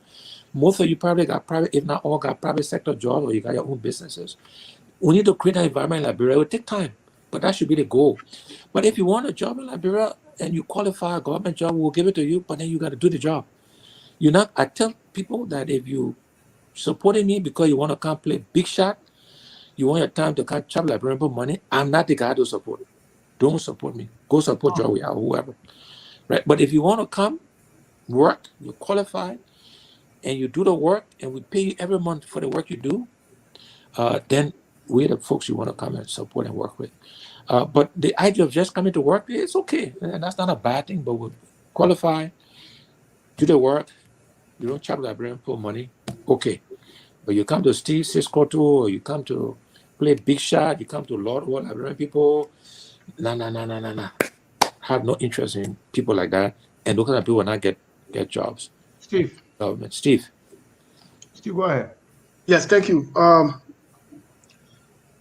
My question is in regards to small businesses. That includes my own money in Popala Home. It includes some of my own money in Grand Jide, some of my own money in Maryland, Nimba, and so forth. How can you not say my own money in Spain? Yeah, in Cample, in Spain. No, Spain specifically, not everywhere in Nimba. My woman in Spain. You got to say that one too. They need help too. I'm just kidding. Go ahead. What are your plans, Mr. Cummins, to empower small businesses? That includes the water, the barrel boys, the Ghana boys, the motorcyclists, and so forth. What are your plans to empower small businesses? The biggest opportunity we have to empower small businesses is to provide them with financing with credit to grow their business. There are other things I will mention, one or two more, but that is the biggest opportunity. And it's financing at all various levels, depending on the size of the business. It can be all the way from the micro level, small micro loans that people need that they can grow and expand their businesses, to other small business loan, medium-sized businesses. But financing is the biggest opportunity. And a Cummins-led government will make sure through the banking system and through other financial institutions, will make sure that monies are made available for businesses, Liberian businesses, to borrow, again, at all levels, Steve, because that's the biggest engine around the world. You remember the financial crisis when the banks were freezing up.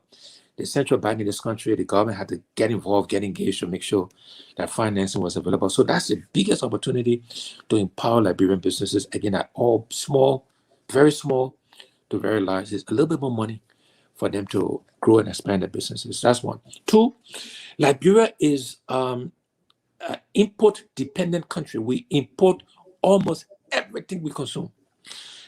And that's not good. And we need to change that. And again, that would take time. We'll start working on that right away. But anybody can do importation. So literally a market woman with the right financing can go from just selling her market. She can be the one that importing, that is buying and selling to other market women.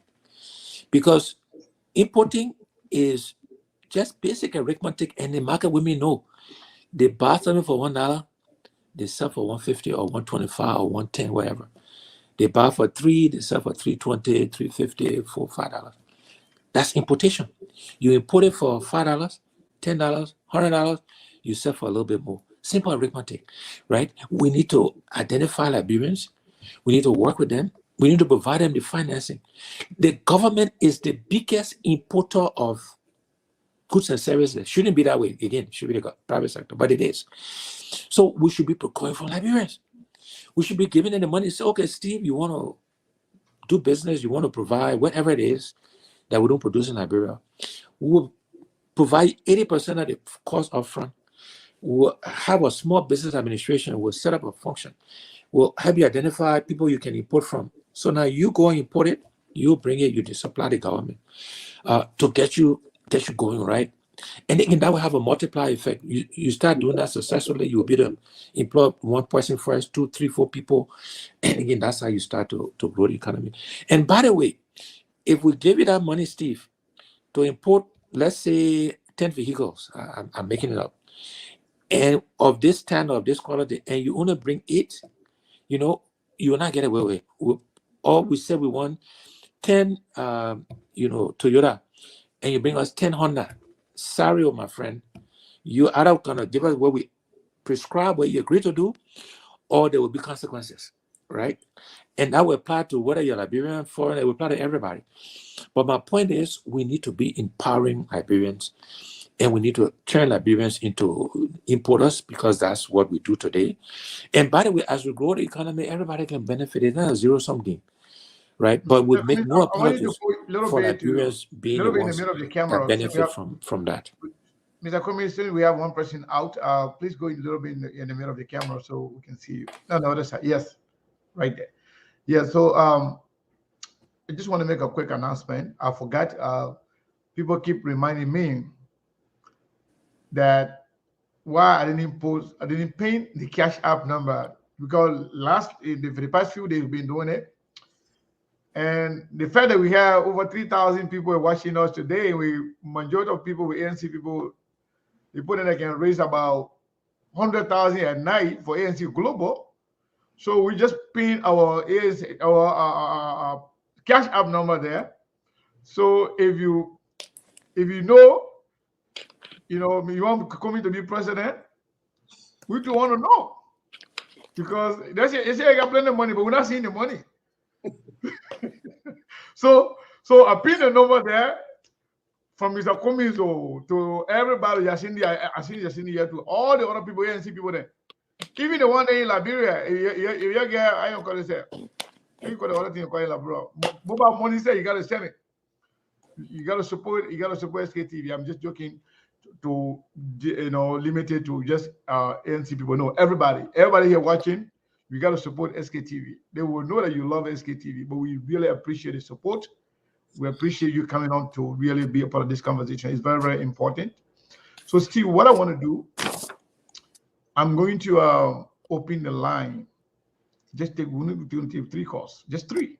And everybody, when you call, you're only going to talk for 30 seconds, maximum 1 minute. Ask your question. Mr. Cummins will answer those questions very briefly, and we can call it a day. So if you have my number, somebody says Zelle. If you want to do Zelle, you can send it to Steve. Steve, because people that want to do Zelle, I want to be money. Get your money to get a number to the big money people. So yeah, so I'm going to pin the number right now. If you have the number, just call in and we'll take your call. Okay, those who already have the number, they're calling. Caller, what is your name and where you're calling from? And what is your question for Mr. Cummins? 30 seconds. It's 302, is it me? Yes, that's Prince, right? I mean, Amos. Yes. Yes, my name is Amos. Mr. Cummins, my question to you here is, what plans do you have, if any, to improve Liberia's infrastructure, especially housing? Now, Liberian houses are not zip coded, it's not coding system, there's no way to identify houses, and most of the houses in Monrovia do not even have toilets. Do you have it in place? All right. Mr. Cummins, you got that question? Okay, that's the first question. You want to take down? No, I reckon let's do all 3, and then I'll answer all 3. Yeah, okay. All right, let's do that. Mr. Burden, are you there? Yeah, I'm listening. How you doing? Good. What is your question for Mr. Cummins? We want to take in just 3 questions.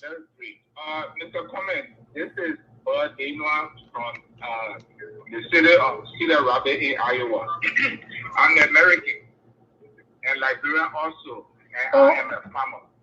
I have little over 150 acres land with Susan Cocoa. What would be your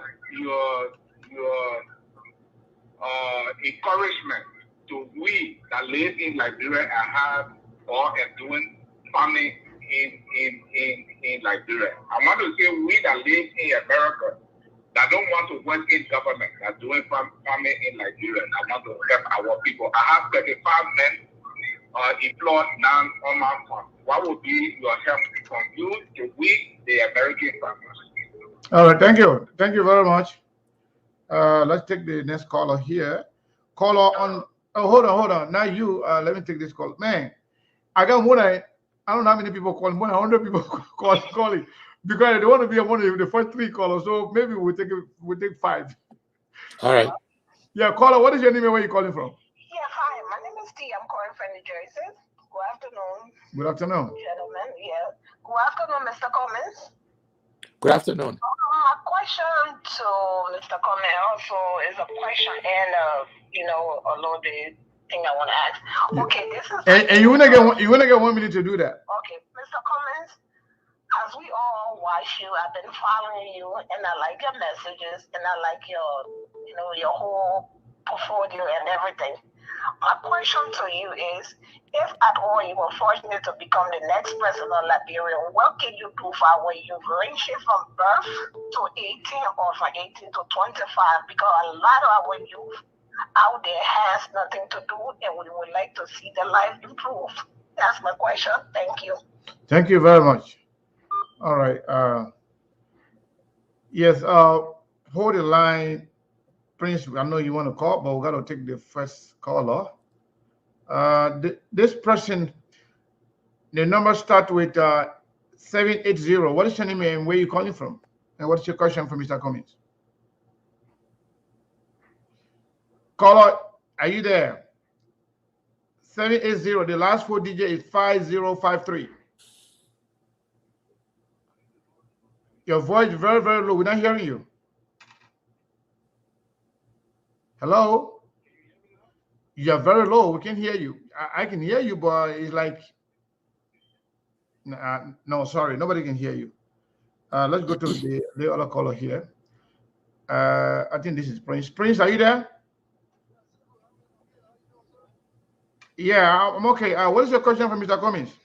Quickly, 30, you have 30 seconds. Mr. Cummins, I know I kind of researched your story, and it's a great story, and I don't know why it isn't often told. Your mother struggled, any other mother, a midwife, or entrepreneur struggle, taught you how to be responsible and how to be able to be the success you are today. Your father was a minister of the gospel, taught you morals and values. Your 30 seconds coming finish all the pressing you do. My question is that what will you do for women, infants, and children? Being that your mother was a midwife, you one of the person that will bring in life or children to life. What will you do for women, infants, and children in terms of what we have in America here? What will give women, infants, and children the nutrition they need so that they can be able to give birth to healthy babies, and those babies can be able to contribute to the civil society. Thank you very much. Thank you very much. How many questions we have already? We got 4. Okay, let's take the last one. Caller, what is your name and where are you calling from? 484. Yes, hi, Mr. Cummins. My name is Beatrice Konga Gray. I'm calling from Pennsylvania, and my question is healthcare related. I have a little context before I can get into my question. I'm very grateful for our health professionals in Liberia, my brother being a doctor in Liberia. However, one of the challenges is the Cummins in the health system is the low level of core competency of our health professionals. I think that is so because most of our health professionals are not getting updated ongoing clinical training or abreast with technology. Therefore, they practice what they know. And because of that, Mr. Cummins, our people are wrongly diagnosed and wrongly treated. I'm speaking right now as a person whose cousin just died yesterday because they were wrongly diagnosed. Here's my question. Liberia has always picked a clinician or doctor to be the healthcare manager or a healthcare minister. So will a Cummins administration consider having a healthcare minister that is not a clinician, but a healthcare administrator or manager that will focus on policies, regulations, training, and compliance? And I'm asking this question from a background of someone who is a home healthcare provider and has a master's in business administration and healthcare management. Thank you, sir. Thank you very much. All right, that will be the last call for today. I apologize for those of you who could not go through. Mr. Cummins, you have the opportunity to answer all those questions. I'm going to really run them through. And so, Sekou, when I come back on, we should allow more time for questioning. Okay. Yeah, I know, because more than 100 people want to call, and I think so. But let's take the 5. Let's see what happens. Let's take the 5 first. Yeah, and I talk to you, and I talk to you and Steve enough. So next time we need to let's hear from what the people saying. But no problem. Next so time the first question was go 1 hour to people to call, for people to call in and answer. Yeah, the first question was infrastructure and housing, and we have. Let me just remind all the callers that I said earlier, Steve and Sekou, that we gotta make choices, and we can't do everything. We can't try to do everything because we'll do nothing well, and there's only so much resources we have. So infrastructure-wise, we're gonna focus on electricity, on roads, on water, on internet connectivity. That's what we'll focus on. Housing is very critical, very important. And housing also creates jobs. It creates a multiplier effect. So this is not to say housing is not critical. We don't understand the role it plays. And what we will try to do is to facilitate the private sector getting involved in housing. Maybe again through trying to find low-cost financing, find some way to get low-cost housing developed, but encourage the private sector development of the housing industry as opposed to government. And the government, we want to focus on those other 4 areas. And again, not the house is not important, but we just got to make choices. And I don't want to pretend we will do everything. Every question everybody asks, and I say, yeah, we'll do it. That would not be true. So housing is important. We'll encourage private sector actors. Maybe the person who called has some background in that can help us think about that, but it's very important. Question of agriculture and farming. Yeah, agriculture needs to be the backbone of our economy, of our country. Government needs to provide, make sure farmers have financing, make sure they have access to equipment plow the land, to harvest, etc. Make sure they have access to fertilizer, seeds, and that kind of stuff. And most importantly, make sure they have a market to sell the product to, so that there's some predictability. After they've grown the product, that there will be somebody to buy it. And if not, in the private market, this is why LPRs used to exist. LPMC, used to exist, where you could buy it and then export it. But farmers need to know that after they grow all the product, that somebody's there to buy it, and we need to make sure that happens. I think there was a question about youth and youth opportunity. And again, this is where we've talked about all of the training, vocational skills, other educational skills, providing jobs, national youth service programs. These are all areas and things we'll focus on, we'll look at, to make sure our young people have the opportunity to develop and take care of themselves, their families, and seize the opportunities that Liberia provides. There was a question about women and children. Again, we spent quite a bit of time doing the interview talking about women and the role of women and children, and providing the services required for them to thrive and move forward. And then the last question was one on the Minister of Health. Look, I agree with the caller that the Minister of Health does not have to be a doctor. They have to have the requisite skill. You need an administrator, somebody who understands how to lead people, how to build teams, who understands how to use data. It doesn't have to be a medical doctor. Just that the Minister of Public Works does not have to be an engineer. There are all of these. I had responsibility for functions that I had no expertise on, but I led them very well. Strategy I had, but I'm a good strategist. I had that, but human resources, legal, I'm not a lawyer. IT reported to me, I'm not an IT guy. All the technical functions, R&D, procurement, manufacturing, quality, all of these functions reported to me. But it's about the leadership, it's about the talent identification, the questions you ask, about enabling people, building teams, pushing, challenging, motivating, rewarding, consequences, but it's that holistic view. And so, yes, the Minister of Health doesn't have to be a doctor. They have to have the requisite skills to drive the health agenda. So depending on what you're trying to accomplish in any ministry, you pick people to drive their priorities, to drive the agenda, and that's how you make the people selection. But gentlemen, let me thank you for the opportunity, as always.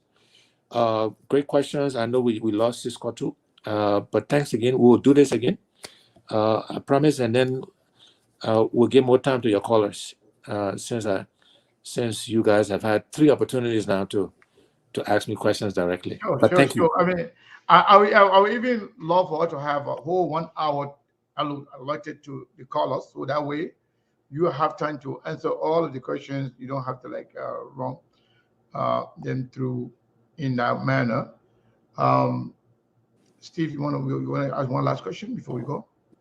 Yes, Mr. Cummins, can I squeeze in one last question, please? I think this question is critically important for your support base in the diaspora as well. And then if you squeeze one, I will squeeze one, and then. Okay, then I can wait for the next time. If he doesn't have time, I can wait for another time. Go ahead. Go ahead. All right, great. So this question is in regards to the dual citizenship and so forth concerning Liberians who are abroad. What are your views? What are your plans to incorporate Liberians who are abroad? Yeah, no, I support dual citizenship. I think even the current government does, by the way.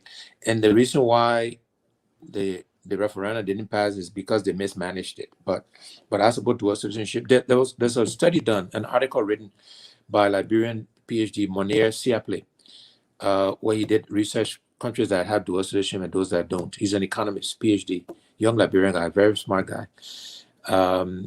And I got somebody sent me his article, and it talks about many of those countries that allow in Africa that allow dual citizenship economically do better than those that don't. So there's some causal relationship that says that it makes sense economically to do so, and so something I support. And look, maybe before we replace President Weah, maybe it will eventually get passed because I know he supports it, and I think it's the right thing to do for our country. So the answer to the question is yes. I think we should have dual citizenship. Thank you. Back to you, Mr. Cummins. Yeah. So Mr. Cummins, the question I want to ask you is in regards to your party, yourself and your party.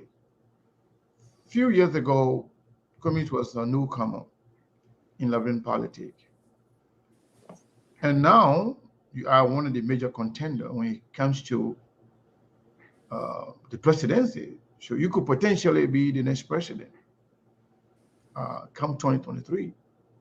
What is the secret behind the rapid growing of your party? And what are you doing to actually win the minds of Liberians in such a very fast pace? Thank you. Good, very good question. Look, I think these are the following reasons why we're having the success we're having, and I emphasize, I would say that a lot more work to do.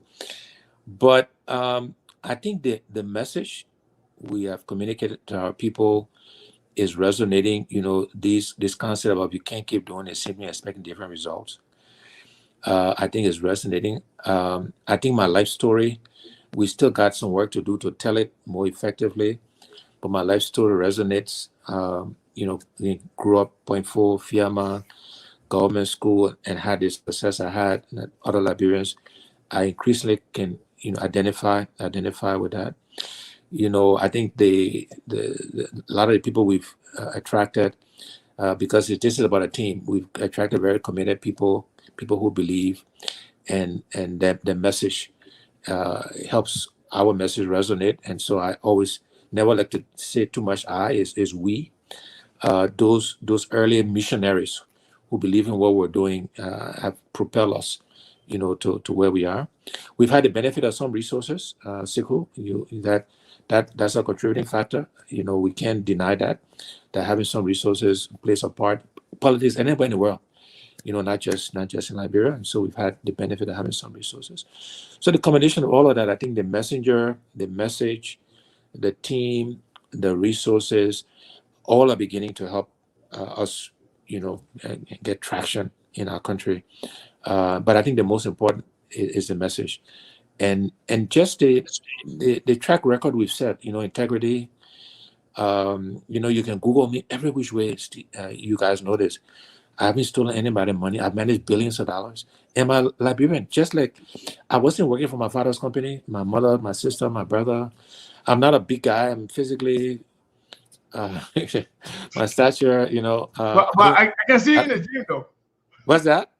I've seen you going to the gym and showing muscle. I do. So I work out. I'm a very disciplined person.